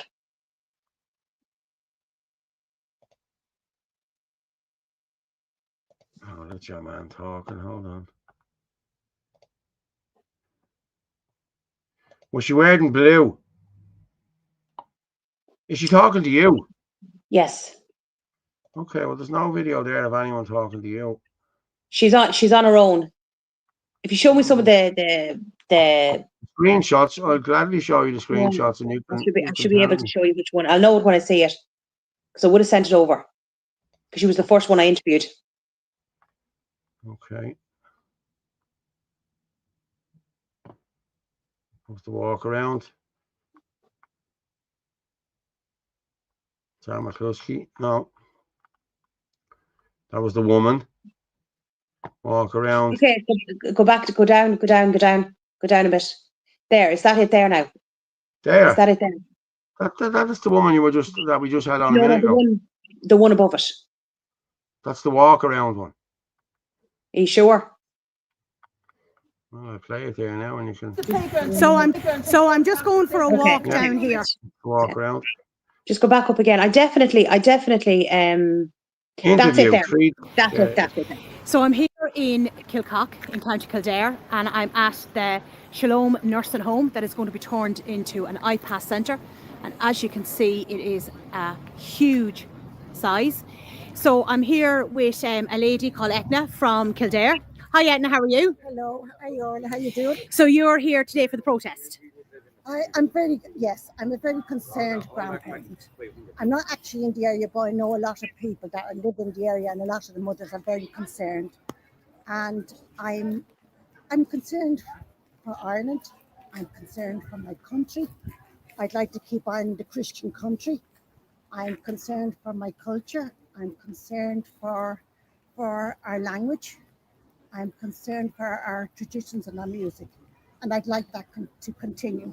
And if every little town and village in Ireland is going to end up like this here, I mean, there's the Catholic Church. Can you understand how the convent can end up selling as an iPass centre against the local secondary school, the creches, and the Catholic Church there? She's just up there with a clock on it.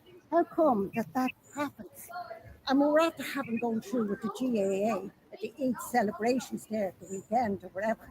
And I just can't understand how that the GAA could actually come along and do that to us. And now it's a yearly thing. Yes, I know. I'm very disturbed to know that the GAA are also they're also involved with the iPass, and Croke Park itself is involved with the iPass.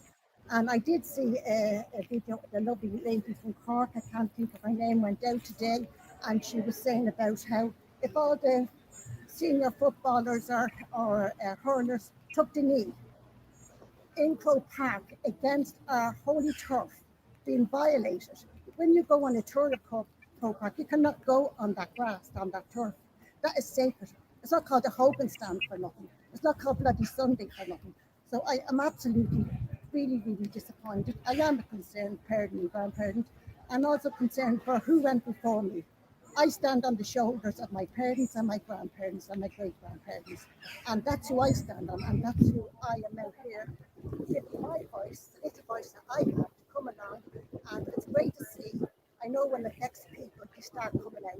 I've been doing this a while now. And when it affects people in their own community, they come out then, and that's what it takes. It takes for this to happen, for people to get up and join in and voice their concerns. And that's all we are, the concerned parents. Exactly. And that's what we are, we're concerned. Thank you all. Well, this is a huge size, as everyone can see. I think there was a report that maybe 250 were going in. But again, like that, what my issues with something like this as well is that it's a nursing home. Why is it not being turned back into a nursing home? There's so many people out there that are in desperate need of respite and of long-term care. So why is this building, again, like that, not being turned back into a nursing home? And as you said yourself, it's right beside a Catholic church. So it is very concerning, you know, and it just seems to be happening everywhere. So Edna, thank you so much for talking to me. Thank you.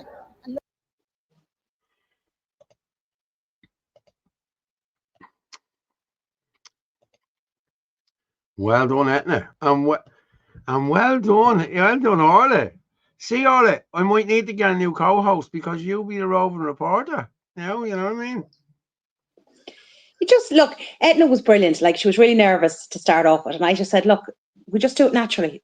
That's it, no pressure, you know. And I just loved the way she spoke. She was so passionate about her country and about the culture and everything like that. And I just thought she'd done a fantastic job. Yeah. It's mad. Angela, right. Well done to Orla and Paul. Kilcock is a couple of miles up from my nana's in my valley tomorrow. Limerick. Tomorrow is Limerick, yeah. And I saw the message from Ferg. Thank you, Ferg. Yeah, thanks, Ferg. Ferg is power. The people of the people, the power of the people is far greater than the people in the power. Now you have it, Ferg. And actually, I'm going to, did you send it to me here? He did send on something to me earlier on. Yes, I just want to talk about this. This happened 3 weeks ago. Okay. There was a young girl raped in Dunleary. Okay. So I'm just going to read this now. This is Ferg. I'm actually going to put it up here and I'll read it. Okay. Ferg put this up today. I think it was. So 3 weeks ago today, and still nothing from the Gardaí, politicians or the media. It took a local woman, Lozzie Losbos, to inform the people of the community that this vicious rape of a young girl had taken place on Library Road in Dunleary. The lady followed up with the Gardaí and was given no relative information as to whether or not the attacker had been caught or was he still out there. And if so, why wasn't a description of him released so that the public could be made aware of an ongoing threat to their safety and perhaps help this with his capture. Dunleary is laced with CCTV, so I don't know how he wasn't caught. Ferg also rang Dunleary Garda Station a week after the attack, 2 weeks ago now, and he has the call recorded. The phone rang out the first time, and I finally got to answer the Garda, and Garda said he was away and he knew nothing about the rape of a young girl in his area, which I find extremely hard to fathom as well, because this is something you talk about, you know what I mean? It really is. I explained I was a concerned local resident and a lot of women and girls frequent Dunleary, and surely after a week they should be informing the public as to whether or not the animal who perpetrated this heinous crime was in custody or still at large. And if he wasn't caught, why did they not release a description so that the people could be prepared if they encountered him? I was left waiting for a while. Then he came back and told me it was a live investigation and he couldn't discuss it over the phone. And when I challenged him about the safety of local women and girls, he hung up. So he didn't know about it 10 seconds before. And then it was when he went and spoke about it, it was a live inquiry. Where all the local politicians see these encounters, some of whom the lady also tagged in her post to try obtain information about this disgusting life-altering attack that has left a young girl and her family absolutely devastated, in complete turmoil. Did they know about this? Cormac Devlin, are you too busy with prize draws in cafes in Sallynoggin? Yeah, for the Igo Cafe. That's your man, Mooney. That are making millions from the plantation of our country through illegal mass immigration to comment on a vicious rape of a young girl in your constituency 3 weeks ago. Jennifer Carroll, are you too busy getting your Garda friends like Fergal Harrington and his goons to attack innocent Irish men who would not accept mass illegal immigration into the country and have foreign criminals roam around our village stabbing and raping women and children? Have you nothing to say about this vicious rape of a young girl in your constituency 3 weeks ago? Where are Sinn Féin? Where are people before profit? Where is Labour? Where's the Green Party? Where's the Soc Dems? Where is the local communist independence? The answer is they don't care about you, your children, or your family. They are all in it for the gravy train and nothing else, Gardaí and mainstream media included. Now, there's a bit more. This is an absolute disgrace, and more people need to put pressure on these taxpayer-funded cretins to come up with the answers that we seek and do their jobs. They're disgustingly overpaid to do, because this is not good enough and it shouldn't be accepted, which it shouldn't be accepted. Why are these being covered up? Cover-ups happened and are happening all over the country, and a special place in hell awaits all of these people who have done. And the nightmare and the savagery you have inflicted on our people, including innocent children. The very same Gardaí are trying to get me convicted over a bullshit public order charges. They tried it with me, struck out nearly 2 years ago now, after I was stood all over in Ballybrack village. I remember it, there's a live stream and everything there was of that. Do not let them sweep this under the carpet like the rest. Dunleary Garda Station is 01666 5000. Demand answers. Ring them. Find out. It's no coincidence 666 is incorporated into the number of every Garda station in the country, considering some of the absolute demons that work in these buildings. Thoughts and prayers are with that young girl and her family and every other victim let down by this anti-Irish state. God bless. Ferg, thanks very much for that, mate. But I did see what that girl put out a few weeks ago. So, yeah, thanks for that, because we need to get onto these guards. We need to stop this from happening again. It's happening in every county in this country. It's happening. Dunleary is woke, as is Bray. Yes. And how come this man hasn't been caught? Because none of them give a shit. None of them care. That's the problem here. No oral No deals. Lols. Pala. Oh, look, Patter's on. Yeah. Was that on the steps of the courthouse in Dunleary? Yeah, I think it was the steps of the library, wasn't it? Was it the library, Ferg? I think it was. Yeah. Now, I sent you on a screenshot, I'm nearly sure today, in relation to a man that was up on charges in relation to a 15-year-old girl, sexual assault. Was this your man that did the today? I think I sent you two screenshots. Oh, hang on. I think it was today, yeah. Yes. Is this the fellow that 24 rapes? Is this guy? No, that's violence in the hospitals. Yeah. 2 doctors and a secretary to stand trial, multiple counts of theft. No. Yeah, that's just another news article. That's 2 foreign doctors and a secretary, involved in theft.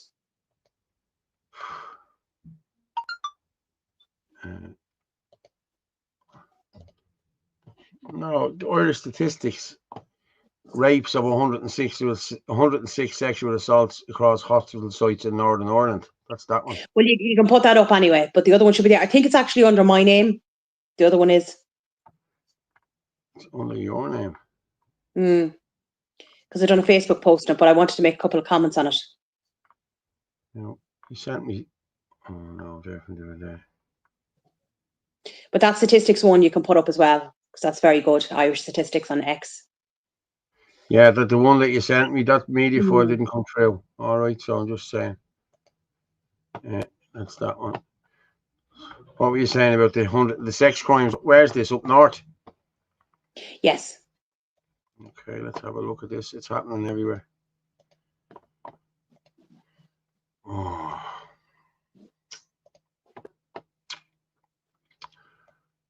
Between November 22 and October 24, the PSNI recorded 24 rapes and 106 sexual assaults in our hospital sites across Northern Ireland. That's 140 sexual crimes. Hard to explain how small Northern Ireland population is, less than 2 million. Women's Rights Network. Jesus Christ. Yeah, you don't. That's just a little bit of an article attached to it, but like just look at the statistics. Like again, Oh my God, that's horrific. If you just slide over, I wonder now. Can I? I'll know it when I see it. No, we'll play on in a minute. Yeah, that's it. Is that it? Yeah, that's it there. That's it there. That's doctors. 2 Midlands-based doctors and the secretary to stand trial accused of. That's not it. Oh, you can read that one anyway. You can read that one anyway, Paul, because again, like they're defrauding again. 2 Midlands-based doctors and a secretary at the stand trial accused of multiple counts of stealing money under the state-funded public healthcare reimbursement scheme and submitting false medical service claims on behalf of patients at HSE. General practitioners Mohammed Azim, of course, foreigner, of the Rockstone Park, Longford, and Wakis Faruqi, another Irish name. Belvedere Hills, Mullingar, County Osmere, and Gillian McCord. Obviously, there had to be one helping them, you know what I mean? One Irish. 2 doctors and secretary, they're going to stand trial, for this. 138 charges between them. That's him there, is it? Yeah, imagine. And all the people out there, like, they can't get services and can't get medical cards, I can't get everything, and this crap is going on. Just go back in. I'm nearly positive I sent you that thing on about the rape, or the sexual attack on the young girl. She was only 15. You didn't send me today, Orla.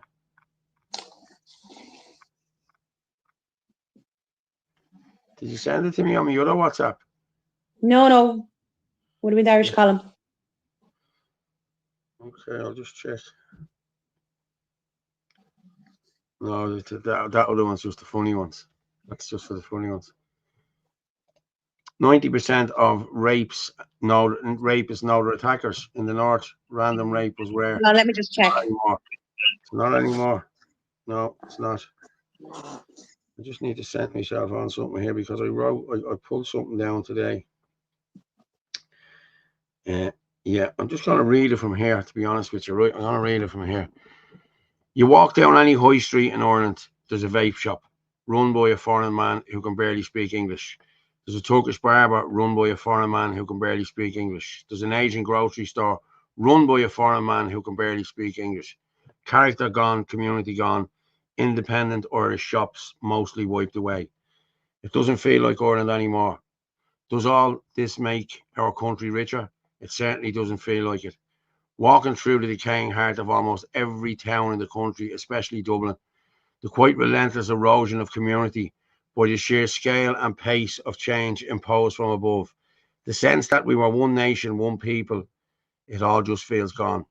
When gangs of foreign men loiter on street corners shouting in their own language, drinking and spitting, are we supposed to just accept that as normal? Is that now what our country is? Women feeling intimidated in their own towns? Because I don't like it. It did not used to be like this. It's not Ireland, and it doesn't have to be like this. The change that has been imposed on us, it is not permanent. It is not irreversible. It is not inevitable. Before any of that can happen, we need to get our politicians to begin to discuss the issues honestly, open with their fear. People before profit, Social Democrats, Sinn Féin, Fianna Fáil, the whole lot of them. And the establishment media needs to stop doing this. You know what I mean? I'm so past caring about what these people think now, to be honest. And I've had enough. And this is it. The Irish people have had enough. And this is what needs to happen. We need to stop this from happening now. We need to rise up as people and stop this. These politicians are doing nothing for us. They're doing nothing for us. And we have rising politicians here. Listen, we don't know what we're doing at the end of the day. Let's be honest about it. We don't know how to run a country. We need people coming in and helping us. You know what I mean? That's what we need to take back this country. And I can see this turning. I can see it turning nasty on it, I'm being honest with you, because people have had enough. What's happening up the north now at the moment is it's nothing to what can happen down here. We saw what can happen down here during the riots. You know what I mean? That was only the tip of the iceberg. You know what I mean? But again, I will say they weren't the people who we represent. There were a few thugs that did come in and do that. But this is what happens. People have enough, and then the powder keg just explodes. And listen, we have to get these people out. We have to stop these people. Mass immigrations have to go now, there. I've just sent you it back on there because it was up the top. And also, hi, Emer. And your interview with the man refusing is exploding all over. Oh, I'm delighted over that. And listen, he deserves all the praise. So will you put that up? And then also I sent you stuff up above in relation to Terry Kay and more statistics. Okay, just bear with me. Terry Kay. Now hold on, you sent me stuff yesterday as well. Is that what I'm going with as well here? Well, I've just because I had stuff ready to go yesterday. That's it there. That's what I was talking about. The Romanian man serving 8-year sentence for rape has another 3.5 years added for child abuse. Christian Gigescu, 40, admitted to engaging in a sex act with an underage teenage girl in Limerick. Gigescu had previous convictions last July for 2 counts of raping a woman who at the time was homeless on the streets in Limerick in 2019. Likewise with the minor, Gigescu took advantage of a 15-year-old girl who ran away from home and staying with friends and in hotels. These people need to be gone. I don't care. They need to go. End of story. You can't have these people here. You know? There's no way. Before we go on to the next one. So that man is a Romanian nationalist, right? Yeah. And he had 37 previous convictions. 37. What was he doing in this country? Exactly, Orla. There's no vetting. There's no anything goes on here anymore. We don't know who these people are, and then they're giving them jobs. Exactly. How did he get through security at the airport? How was he not properly checked? 37 convictions he had. One conviction is enough to stop him from coming in. And then as soon as he gets into this country, he attacks a 15-year-old girl who's going to be traumatized for the rest of her life. Yeah. So if you go up above, there's another thing with statistics, 2 screenshots in relation to Terry Kay, who does fantastic work on X. Definitely give him a follow. They're above on X there, Terry Kay. I think it's the 2 with the court cases.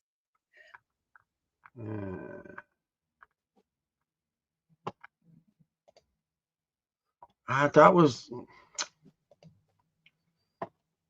The courts, the immigrants, yeah, coming in, yeah.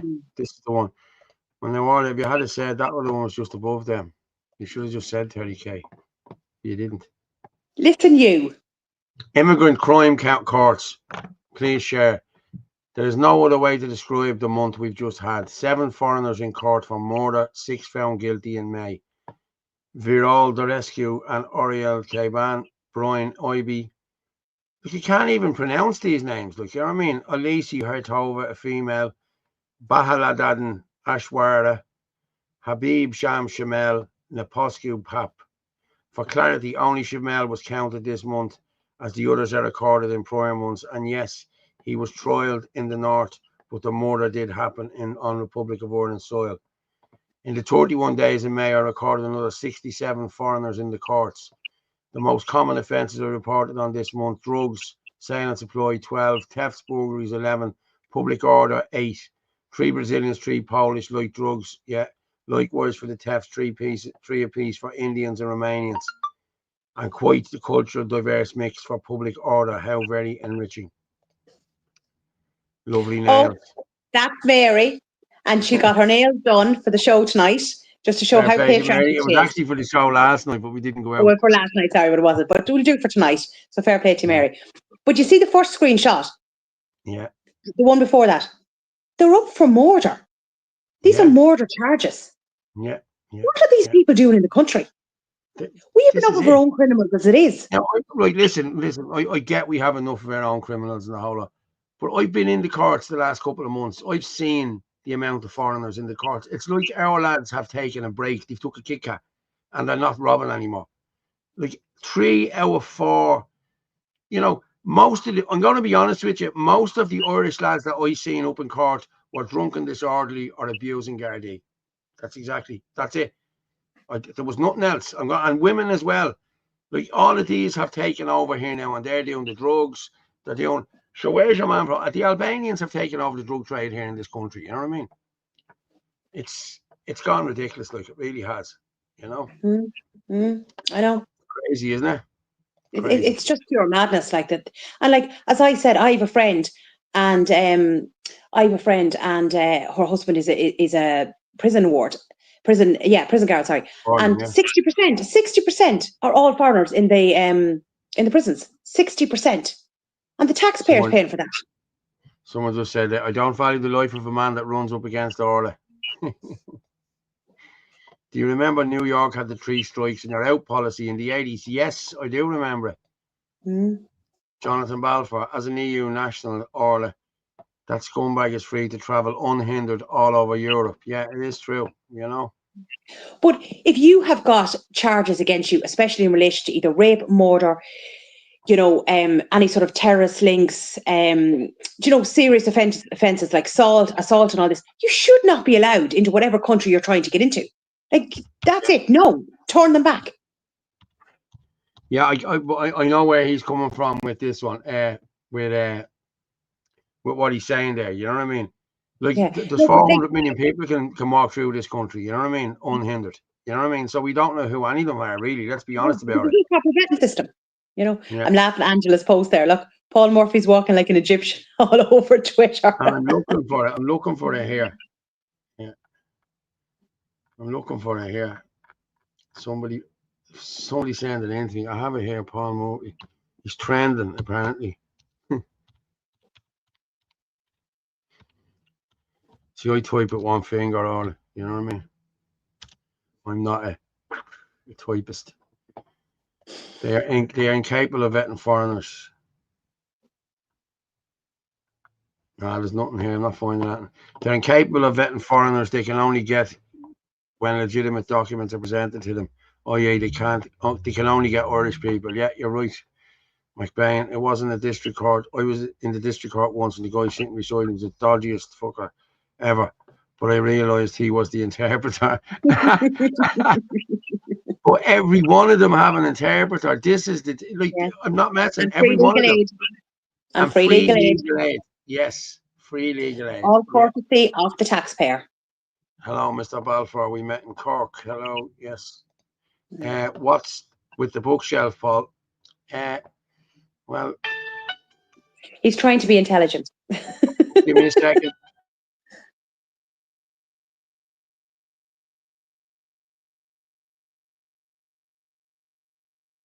You're muted. Are you muted? You're muted. I know, yeah. All right, I'm just muted there. I'm on another call there. I'm just getting a guest into the show to talk to me for a minute. Just seeing, can he get through? Just bear with me, all right. I'm going to just play this one here. Okay, this is Gavin talking today. How are you folks? Councillor Gavin Pepper. And shocking news is after coming to me today. Now just look behind me. Look at this state-of-the-art house up here at Sycamore Park, right? My constituency.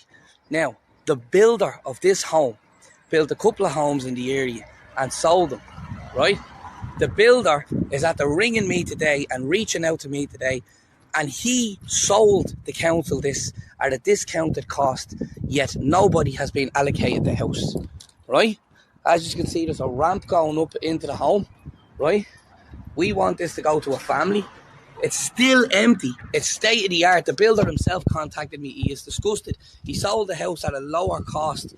He sold it for $490 to us in the council, and the council has not allocated to it. So I'm going to be contacting the council today. This has not gone up on choice-based letting. It's idle since he sold it. It's absolutely scandalous, and it has everything ModCon, state of the art. This should go to a family with kids with special needs or something. That's who should get this home. Absolutely.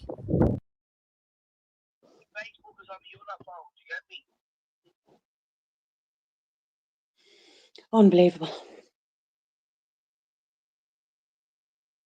I'm just actually trying to get Gavin through here. This is bringing him in through Facebook or something like that. So just bear with me for a second, people. But that's still what's happening with me. And how did you get around it? You just clicked on it and it just let you in, did it, or? Well, not the first time. I had to go in and log in and all this sort of stuff. Now I just click on it and it blends me straight in. But it never did that before. Yeah, I never did that. I don't know why they had to change the settings on this the way they did, because Tom couldn't get in either.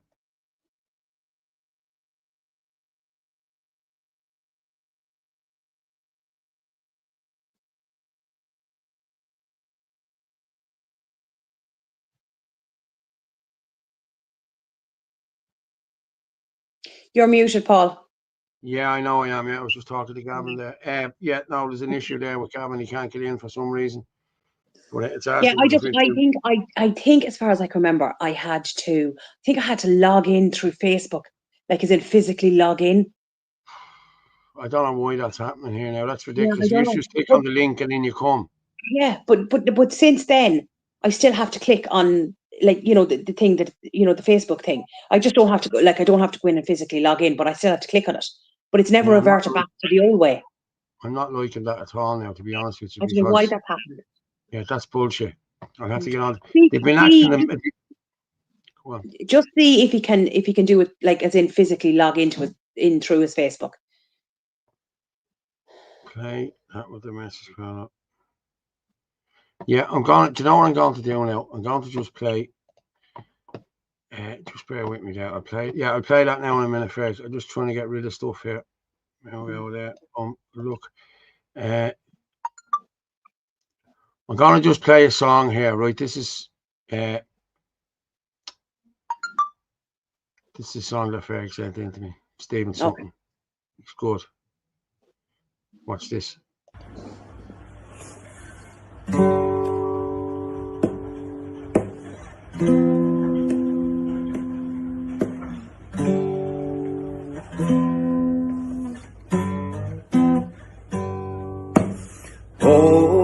Shirava ho alia, oh shirava ho alia, oh shirava ho alia. Amishe yaptam tori, shirava bamba jamba beagrek tu venye in the wilra, ishelim yellow. To build a national oh, Shirava, oh, Valia, oh, Shirava, oh, Valia, oh, Shirava, oh, Valia. I wish I had them Tory. Dagan you will chuck her salia, ugly armale, my God, daily famous begun swally. Squishy, Rugna Colin, oh, Roshidava, oh, Walia, oh, Roshidava, oh, Walia, oh, Roshidava, oh, Walia. And it's Sherry Hampton Tory.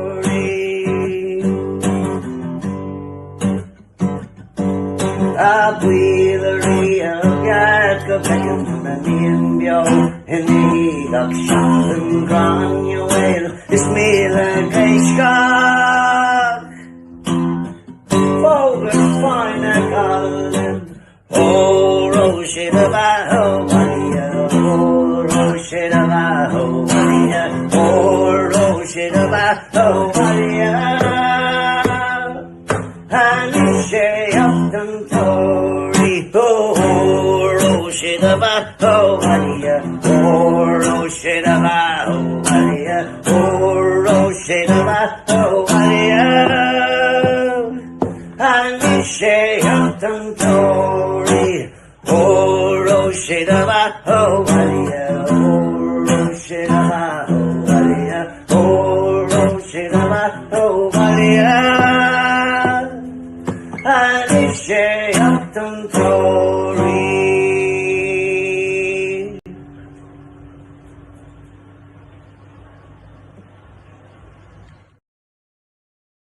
Brilliant. Brilliant. Fair play to Stephen there. He is brilliant. He was with us in down at Croker there last week, and he's a good guy. I will be featuring an awful lot of his music in the coming weeks now because I really like him. I like the stuff he does.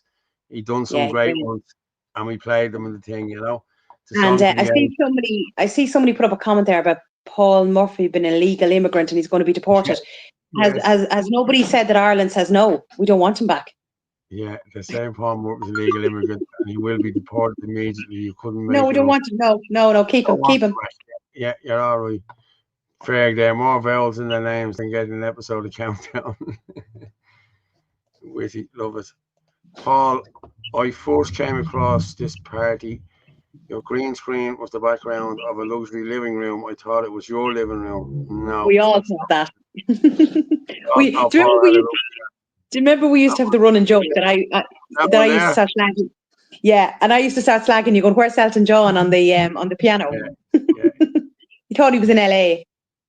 Yeah, no, I used to get a lot of stick out of people. Say, "Jeez, that's some gaff you're living in, Fitzy." I say, "Yeah, I wish."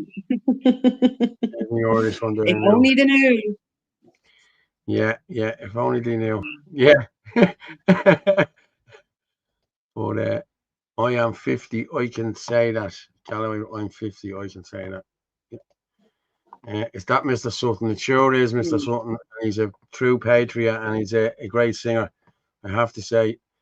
He should be singing at all the marches, or somebody should be singing at all the marches. You should be singing songs like that. Darren McGovern, we played last week, was very good as well. I have to say, he gets the crowd going too. He's very good. He's passionate about his music too. But what was that there? What is Stephen Sutton? That's it, Christy Hero. Also, yes, that's him, Christy Hero. There's a motorbike convoy there. Christy Hero, yeah, it was brilliant. Yeah, it really was good. Well, look, should we go on? There was another very important protest that was on Tuesday over the medical board, the medical council.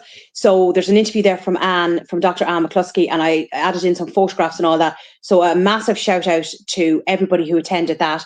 Ferg, we know, was there. Frank, our own Frank Conway was there. I think who was there? Like Dr. Marcus De Bruin, obviously he was organising it. Elaine Mullally was there. Andrew Bridgeter, is that how he was there? He was there. He was there. Yeah, and who else was there? Dr. Pat Morrissey and I think Dr. Billy Ralph was all there. So So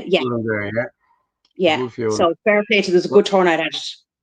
I'll do Anne McCluskey's one here now. We've only 2 more videos left to go anyway. I'm gonna play what's her name? Where is she?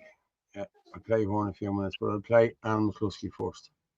92% of medical professionals have declined the latest iteration of the COVID shots. But these doctors are still sending letters to their patients asking them to come and take this thing, which they obviously regard as poison and as dangerous. They know, and shame on them.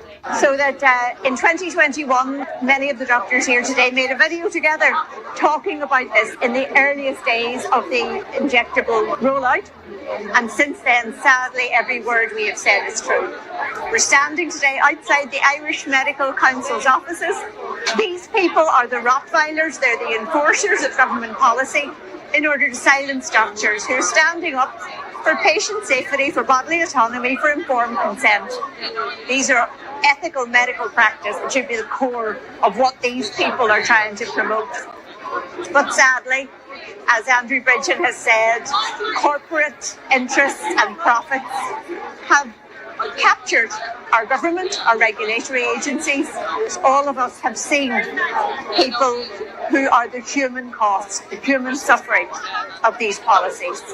Right from the deaths in the nursing homes, from the businesses destroyed by lockdowns, from the children whose childhood has been blighted by the fear of killing their loved ones. So the Irish Medical Council are only a small pawn in a very big chess game. We need justice for those who have been injured, harmed and bereaved by these policies. We need recognition, certainly accountability. When the science is now crystal clear, there is no plausible deniability for any of these people. But I know for sure that those of us who are here today, I've spoken to people from all over the country that I've been talking to over the last 5 years. These people are determined. We are not going to be silenced. We will be fighting in 5 years if we don't get accountability, justice and truth. And the Irish Medical Council, as I say, are a very small part of that jigsaw. But today is a good step in the right direction. Fair play to Emma Clusky. She's been talking out about it as well, hasn't she, for a long time? He's absolutely brilliant. And then I see there Dr. Vincent Carroll, he's another brilliant doctor, and Dolores Cahill's there as well. And they have done Trojan work trying to warn people about what's going on. But imagine, like, you listened to her at the very beginning.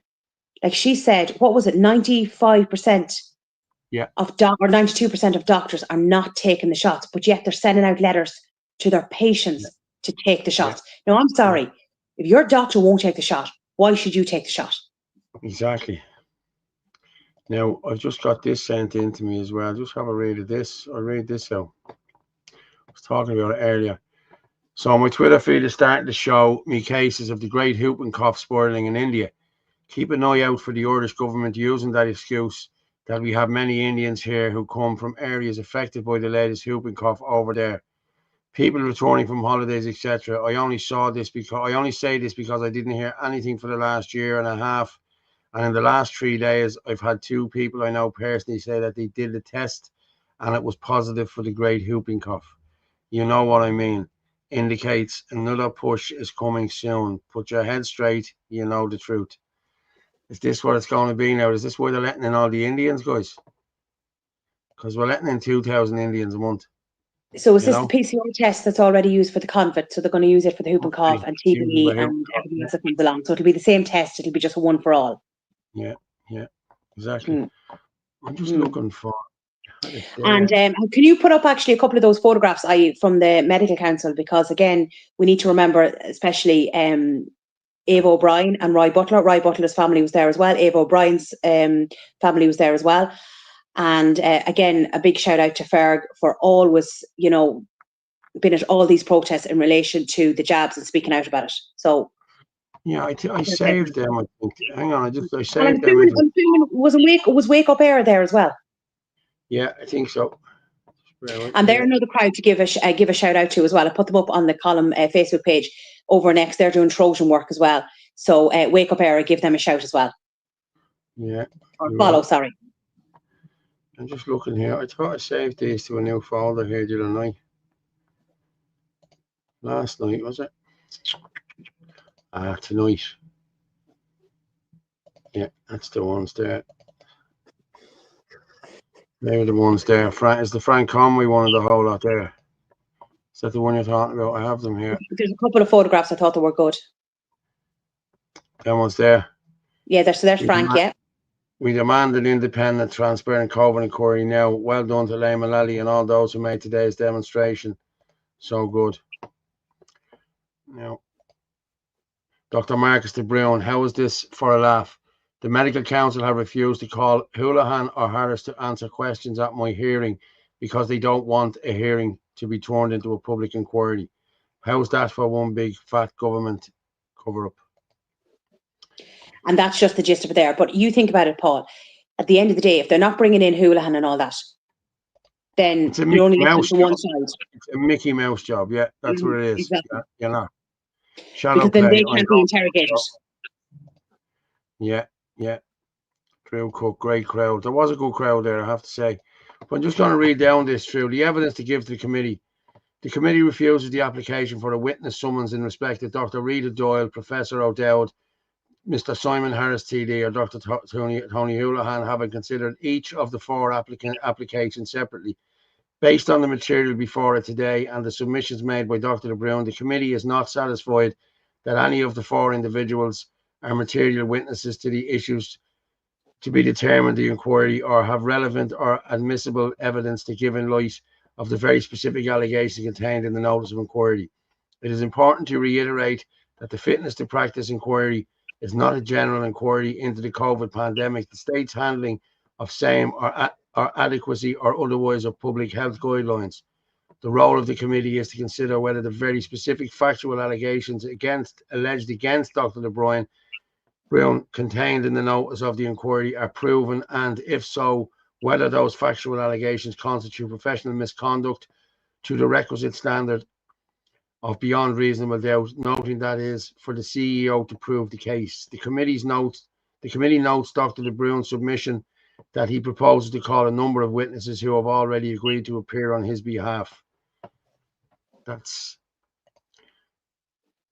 there. Now, Matty McGrath, I don't trust Matty McGrath. Well, the first one there is Pat Morrissey. Then you got Billy Ralph. Then you've got Matty McGrath. Then you got Anne McClusker, and then that's Andrew. Andrew Bridgen, yeah. Andrew Bridgen, yeah. He was the only one that spoke out about it in the UK. So yeah. Look at all vaccine-related deaths since 1990. Look, and then look from 2020 onwards. Look, Jesus Christ, crazy, isn't it? Yeah, it's just madness. But fair play. I think it was about 300 there, and I was speaking actually to Liam Mullally because I sent all my apologies. I wasn't able to make it that day, and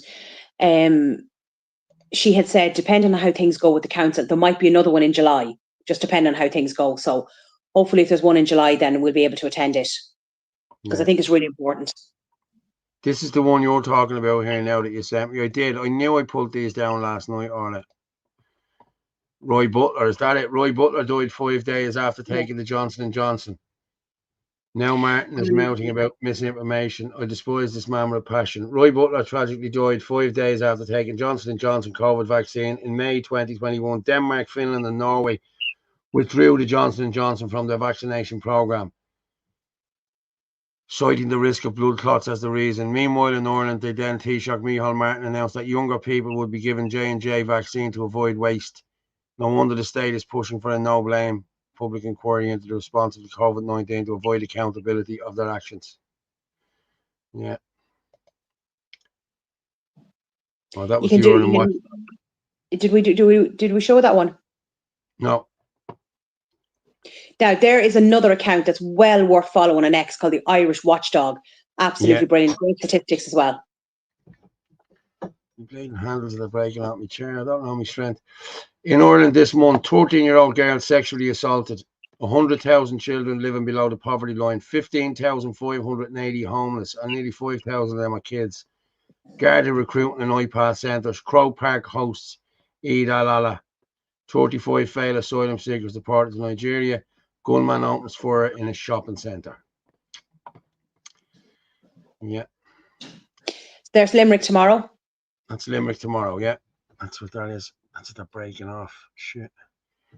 Okay. No, that's Limerick tomorrow. So anyone for Limerick tomorrow, for the future of Ireland, united for your families, proud for your culture, standing for our future. We gather not in anger but in hope for a safe, supportive and strong Ireland where our children grow up free from fear Communities thrive and trust and respect. Irish people support Irish people in spirit, work and heart. Limerick protest, June 14th, Arthur's Quay, 1 p.m. Limerick says no.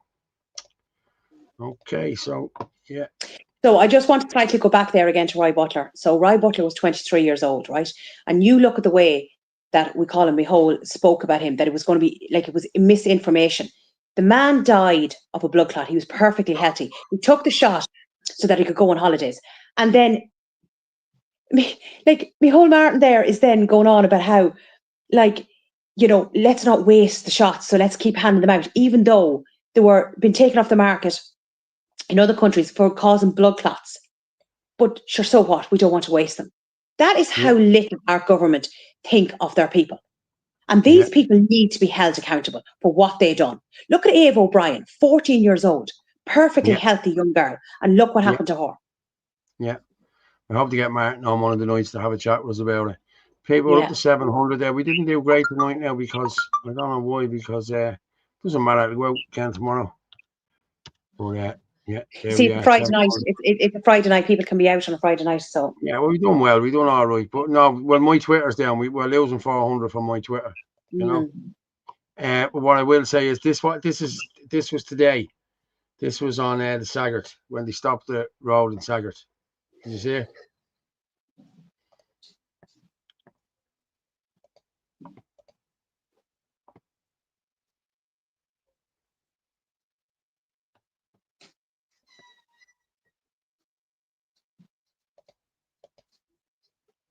The N7 at a standstill. Look, I didn't see this. What's this about? This is the City West Hotel. This is the protest for the City West Hotel. Oh, right, okay. They're not messing about. They're not standing around outside. They're running amok here. You know what I mean? That's what they're doing. That's what they're doing. It's a protest. They stop all the cars on the N7. That's what I'm saying to you. You seen what was ahead of them. There it is there. That's the way they done it. And there's the City West, I think, in the background there. But that's the N7 there today, yeah. So fair play to the people of City West. I was supposed to be out there with them. But I sent you on the video as well of, is it Drumcondra? Do you know where the men are getting out of the bus? That's a good one to show. And again, no women and children. Yeah, I just want to play the City West one. Why am I not hearing that on that? I can't hear that. I don't know why I can't hear that in here. Oh, okay. Sorry, what did you say to me? The City West one you sent to me, yeah? No, the Drumcondra one. You know where they're all getting out of the bus. Yeah, I have that pulled down, I think. Bear with me.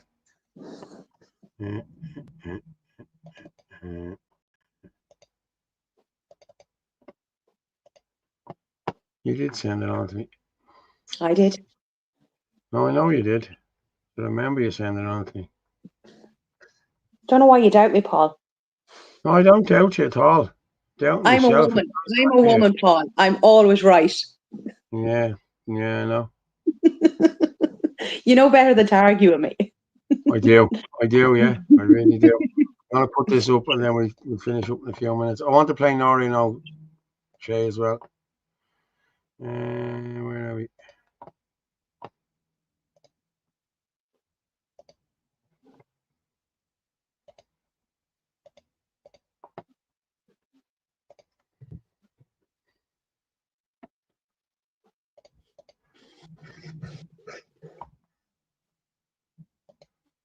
It's not playing, Ola, no? It's not playing yet, no.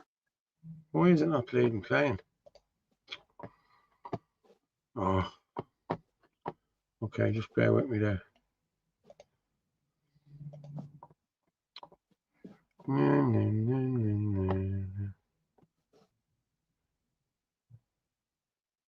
I already have it. I already have it pulled down there. Shocking scenes, look. We're down to Drumcondra here now.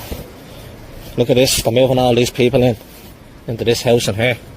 Look at into these buildings here. Here's the trailers, as you can see. Here they are again now. Now look at, here we go. Look at this down Drumcondra. Where you from? Afghanistan. Why are you in Ireland? How many of you is there? All men. Look at this. Look at this, all men, is it? Where you come from? Playing? Afghanistan. Yeah, where you come from before here? House? Which house? Where were you before here? City West, Alton City West, yeah? Alton City West, all men here. Look at this. Fucking joke it is. Look at, going into these houses here in Drumcondra. All men, look. No women, no women. All the luggage here, as you can see. This van here bringing them down. Look, shutting the window, covering his face, taking the dirty money. Look at him. Should be ashamed of yourself. Should be ashamed of yourself. Show your face. Doesn't want to show his face. Hiding his fucking face. Look at him. Where's your face?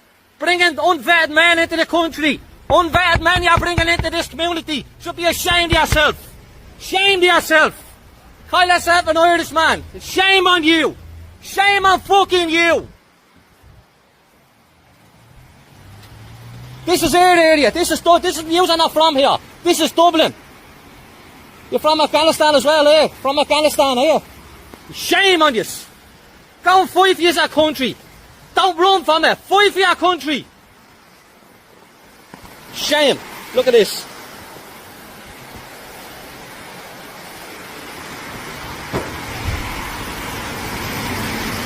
Where are you from? Where are you from? Where are you from? Nice earphone, escaping war, yeah? Plenty of luggage. Where are you from? Where are you from? India, Pakistan? There's no war in Pakistan. Why you come to Ireland and seek asylum if there's no war in Pakistan? There's no war in Pakistan. Why aren't you in Pakistan? You're here claiming asylum. You're from Pakistan. There's no war there. Why you come to Ireland? No.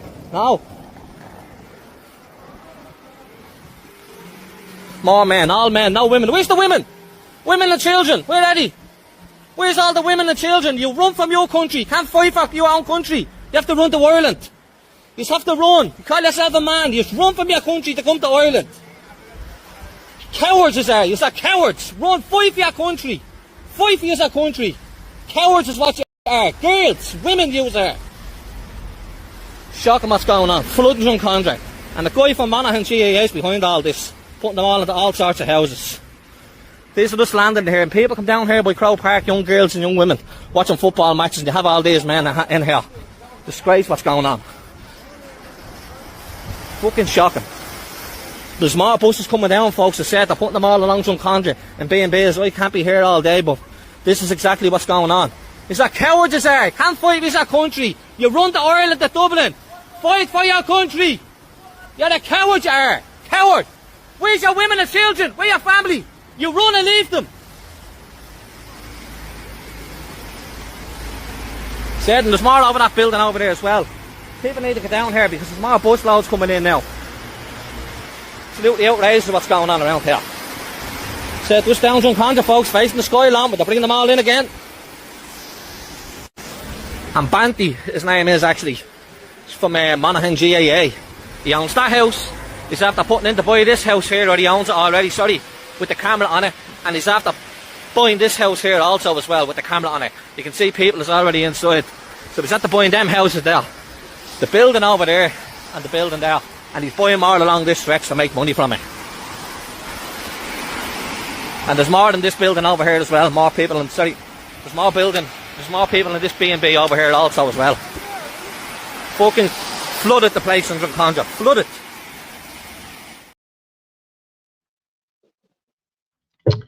He was up around Drumcondra again today as well, and it's everywhere. Everywhere up and down. And that's barely your hands.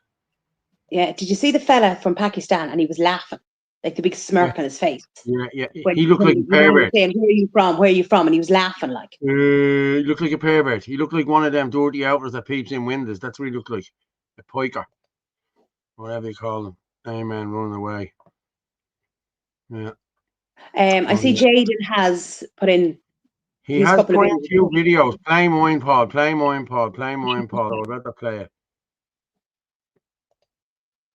WhatsApp isn't working, Jaden. Hang on, I'll pull it down. Just bear with me, mate. Bear with me there, and I'll save it.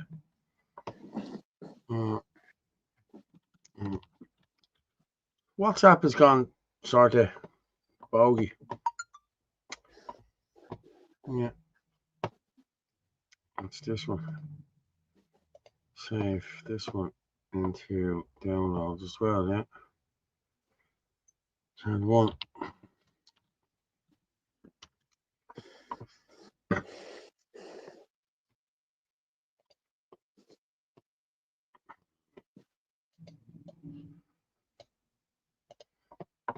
Jaden sends in the cartoon ones, you know, the good ones.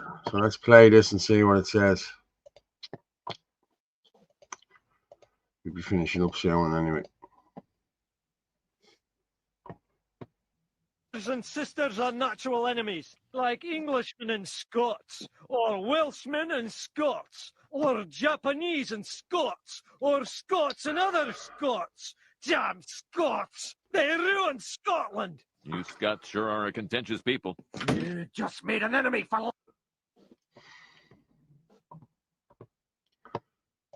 That went off there now. Did you hear all that? Yeah. Yeah. Okay, we've another one as well. Let's go with that. Hang on. This is another cartoon one. And then should we finish up? Oh, I like this one. Don't like me now. I don't know about me now. He's a fucker. We're not supposed to be slagging off anyone now, you know what I mean? But hey, listen, this looks funny. You'll enjoy this one, all right? Martin has the milk.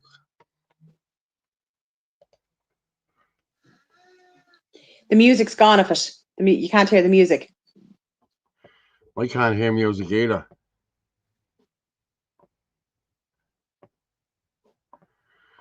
I don't know why the bleeding.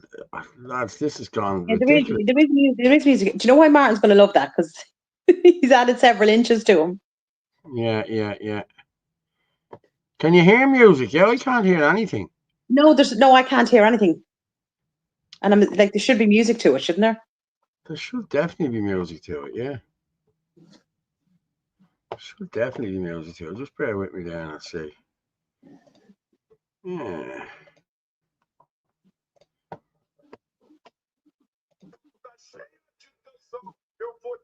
Can you hear that? Yeah.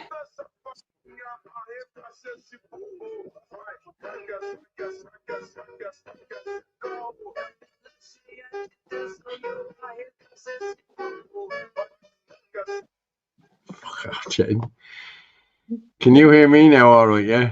I can, yeah. I'm just laughing, Paul. I tell you could fairly move for 164. I'm telling you, yeah. Oh, don't start that shit now. There'll be more of that. You're very flexible. I'm telling you, and I'm cutting down on the cigarettes as well. Oh! I've only had Jesus Christ, you think something's happening to me, wouldn't you? Jesus Christ, what a turn up for the books, isn't it? I was out walking twice yesterday and once the day before. Yeah, I know, yeah. Has anybody got a thermometer? Need to check the temperature. I was told I need to sort my shit out like or I'll die, you know what I mean? So, yeah, hey, listen. Oh, very good. A very positive influence then, Paul. Well, a bit of a positive influence, yeah. So, yeah, of course.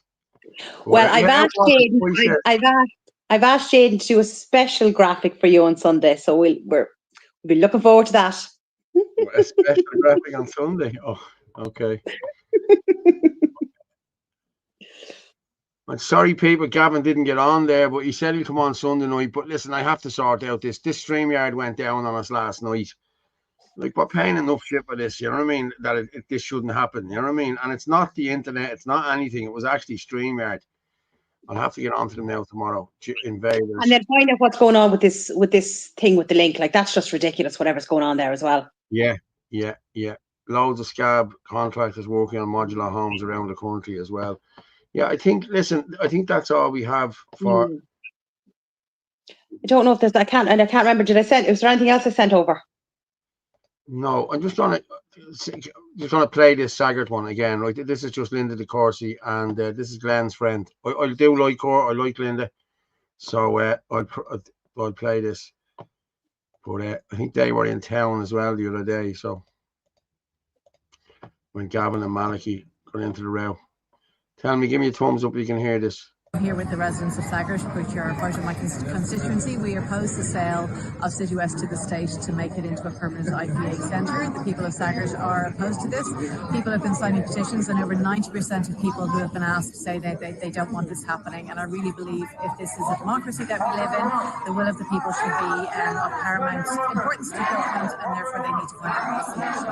You're 100% focused on your community, and you have every right to be focused on your community, and you have every right to seek answers. Councillor Linda Corsi has asked me to push this agenda inside the Dáil, and I've done that. I raised it at the business committee meeting so that we could have a debate, a proper debate inside the Dáil. We deserve answers, and Ireland needs answers, because this is the same situation in many other towns, villages and cities in Ireland, and people have serious concerns. I'd like to be with Councillor Linda Corsi here at a very peaceful and a very well organised protest by the people in surrounds of City West Hotel. I raised this issue in the Dáil. We need a proper and open consultation. I mean, if the state is considering buying a hotel, surely we, the elected representatives of the state, whether they be councillors or TDs or senators, need to know. The people of City West want to know what's going on in their hotel. And I certainly will support them going forward to finding that out. We will have a debate in the Dáil on it in the next week or two, to the best of my knowledge. But I certainly have been looking for it for the last 2 weeks on behalf of Linda and our constituents. It is unfair of the government to say that we have carte blanche about where you are and who you are and what goes into your facility. If this is an ordinary planning permission, if somebody wanted to put in a Velux window, there'd be objections and there'd be consultation into any room or any extension that would go on in any house in Saggart. This cannot be railroaded in. People need to be listened to. People's feelings need to be taken into account. Their community needs to be taken into account. Well done to Linda de Courcy for leading on this. And I keep on standing with people like Linda de Courcy and the people of Saggart who deserve to be listened to by this government. Fair play to Linda. I have to say, she was, I don't know whether she was leading on it or not, but she was there, and she was the only one that was there. And being honest with you, there was a Sinn Féin fella there as well. And I saw Paul Gorwood making out that everyone automatically got onto him for calling people far right. Just go back there to 2 comments about Ken O'Flynn. Yeah, Ken O'Flynn and others now taking sides at last. Yeah, it's about time. Well, now, hold on a minute. Was there not something similar to this going on before the European elections? And look how things turned out. So, you know, I think we just watched this before the European elections. They got in, and then they turned. They flipped. And remember, an awful lot of them are all Fianna Fáil. Yes. So I think maybe let's just watch this space. Jack Boots on air next, and the lefties are cheering it on to ensure our demise. Yeah, it's true. Who was that Muppet woman in the white T-shirt talking through her hole? I didn't see who that was now. I'm going to just play one more video here. I'm going to just put this out here. Tell me if you can hear it. This is Suzanne Delaney and Stephen getting put out of Crow Park last Friday. So just let me play this. See, tell me, can you hear it? Sorry, sir, excuse me. If you don't mind me saying, with respect, if you were to come to a Christian event and I said you can't be here because you're not Christian, that would be discrimination. On Friday the 6th of June, we attended the Adha Muslim prayer. Paul, can you hear me? Dublin. Yeah. It's echoing. We had bought tickets and live for the event, and although we were very respectful while in attendance, we were asked to leave by somebody claiming to co-organise. The reason being is that we were not Muslim. So I then tweeted this information publicly, and Mr. Umar Al-Qadri refuted what I said and claimed that we were not asked to leave because we weren't Muslim. I said that we were very respectful, and I insisted that we were asked to leave because we're not Muslim. So people can view that footage now for themselves and let us know what you think. Were we asked to leave for that reason, and were we respectful? So it's basically a Muslim-only event, so I would kindly ask you to leave. And who are you, sorry? A Muslim, so basically organising like the event and stuff. Sorry, but who are you? Speak up a little bit, because I can't hear. So I cannot, because it's important, sacred. Sacred. But who are you? So we're organising the event. No, but who are you? You're telling me to leave. No, who are you? I'm a Muslim. I'm a Muslim. But like, so it's basically a Muslim one. Yeah. Like I'm pretty sure, like you can understand that like there are people here. There's other people here who are not Muslim with respect. Yeah, but like, and we bought tickets. Yeah, but you bought tickets, but it's just one of those kind of things that if you go to an event, it looks like it's sort of like religious, and it's that kind of thing. We're not suffering. But we wouldn't. Please, I would ask you to leave. Yeah, please. First of all, identify yourself. Why should I identify? Because imagine some stranger has walked up to me and told me, I'm not a stranger. Identify yourself. I'm not a stranger. We're here. We're here. So we're here. You know, the thing is that like you have to identify. To me, it's a ticket to be here. So you won't identify yourself. No, it's just like you can see me here, like here in front of you, like talking. So it's not about anything else. It's just because it is like. Sorry, sir. Excuse me. If you don't mind me saying, with respect, if you were to come to a Christian event and I said you can't be here because you're not Christian, that would be discrimination, sir. It is, ma'am. It is not just about. Like we're here respectfully. Exactly. You know, we're not. We're hoping that when we leave here, some people would like to speak to us on camera if they wish. Everyone loves to speak. And that we want to ask them why they're here today, why this is important to them. Yeah. To get their perspective. You know? It would be extremely important, exactly. That, you know, like you can speak to the people, you can speak to everyone. But it's just like the way everything is. So please, but we're not doing any harm. See, it's like a religious event. So is our presence offensive? It is not. It is just because anything can be offensive. Anything can be offensive. Anything can be offensive to you. I would really appreciate it, you know, because it's not about anything else, and I do appreciate you and like everything else, and it's great. Like you want to speak to like people about the stuff, like why they're here and all that kind of stuff. But since like it is like religious and all that kind of stuff, so you know. Do you understand, from my perspective, as an Irish person, as a Christian person, you're coming here to me. I've paid for my tickets. You haven't identified yourself. Can I just finish? Sure. But you're asking a chair for your mom. Yeah. There's chairs down. I'll give you a hand to carry it. Yeah.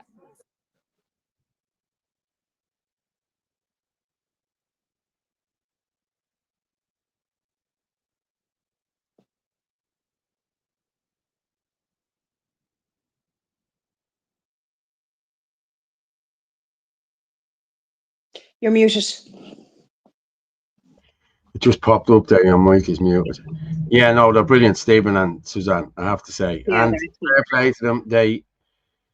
But like, if you looked at, you seen the pictures there. There was no need to have that in Croke Park.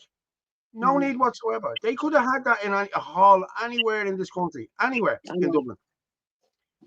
But the fact that he had it in Croke Park is they're rubbing their nose in it. That's exactly what. Letting us know we have taken over here.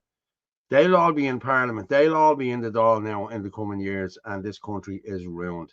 You only have to look at the different housing states that these are moving into. Clonee, Dublin 15. I think Dublin 15 must be nearly 75% foreign nationals. You know what I mean? That's it. You know what I mean? I'll go through a few comments there before we go. Yeah, use the tactic and get in first. You can't influence jack shit if you don't get a foot in the door. Look at what Michael Collins did, putting the people in place in Dublin Castle. Yes. I'll fly over and take the Muslim. Yeah. That is Croke Park. Get them the fuck out of Ireland. They're destroying our heritage and our legacy. Yes, exactly. I agree with you. That's why we protested. I was one of the protesters there. There was about 100, 150 of us there, and I thought we would have got a lot more people there to do it, but people don't care. It's only a handful of us care. They'll tell you they care, but they won't go out and march. You know what I mean? GAA should be boycotted. It should be boycotted. So should all these pubs as well that are in Cork that we spoke about last Sunday night. Was it Sunday night or Tuesday night, Orla? But they're talking about it now. Yeah, they're talking about it now on different news channels as well. That the poor man is losing business now because of, and rightly so, he should lose business. Don't give him your hard-earned cash, people of Cork, in any of his pubs. He has something like 12 pubs. Don't go into any of them. They own GAA. Yes, they do. And then they have this guy. Have you seen this guy that plays hurling? in bleeding in whatever he plays hurling. He's listen, he's not a bad hurler, but he's a Pakistani fella or whatever he is, an Indian fella, and he's the golden boy now of the GAA for them. You know, those ragheads get off on pissing us. Yes, they do. That's what they do. Great show. Oh, thanks, Paul and Orla. Good night, everyone. God bless. Yeah, good night. I think we will pack it up there now, Orla, because we're 2 hours 14 minutes there. Jesus Christ, man. Let me just change me. Let me get the line. Where's Paddock? Get the line out the raw there, Paddock. He's gone. Is he? Okay. What's that? Just thought the end of the show. Didn't know you were on tonight. God bless.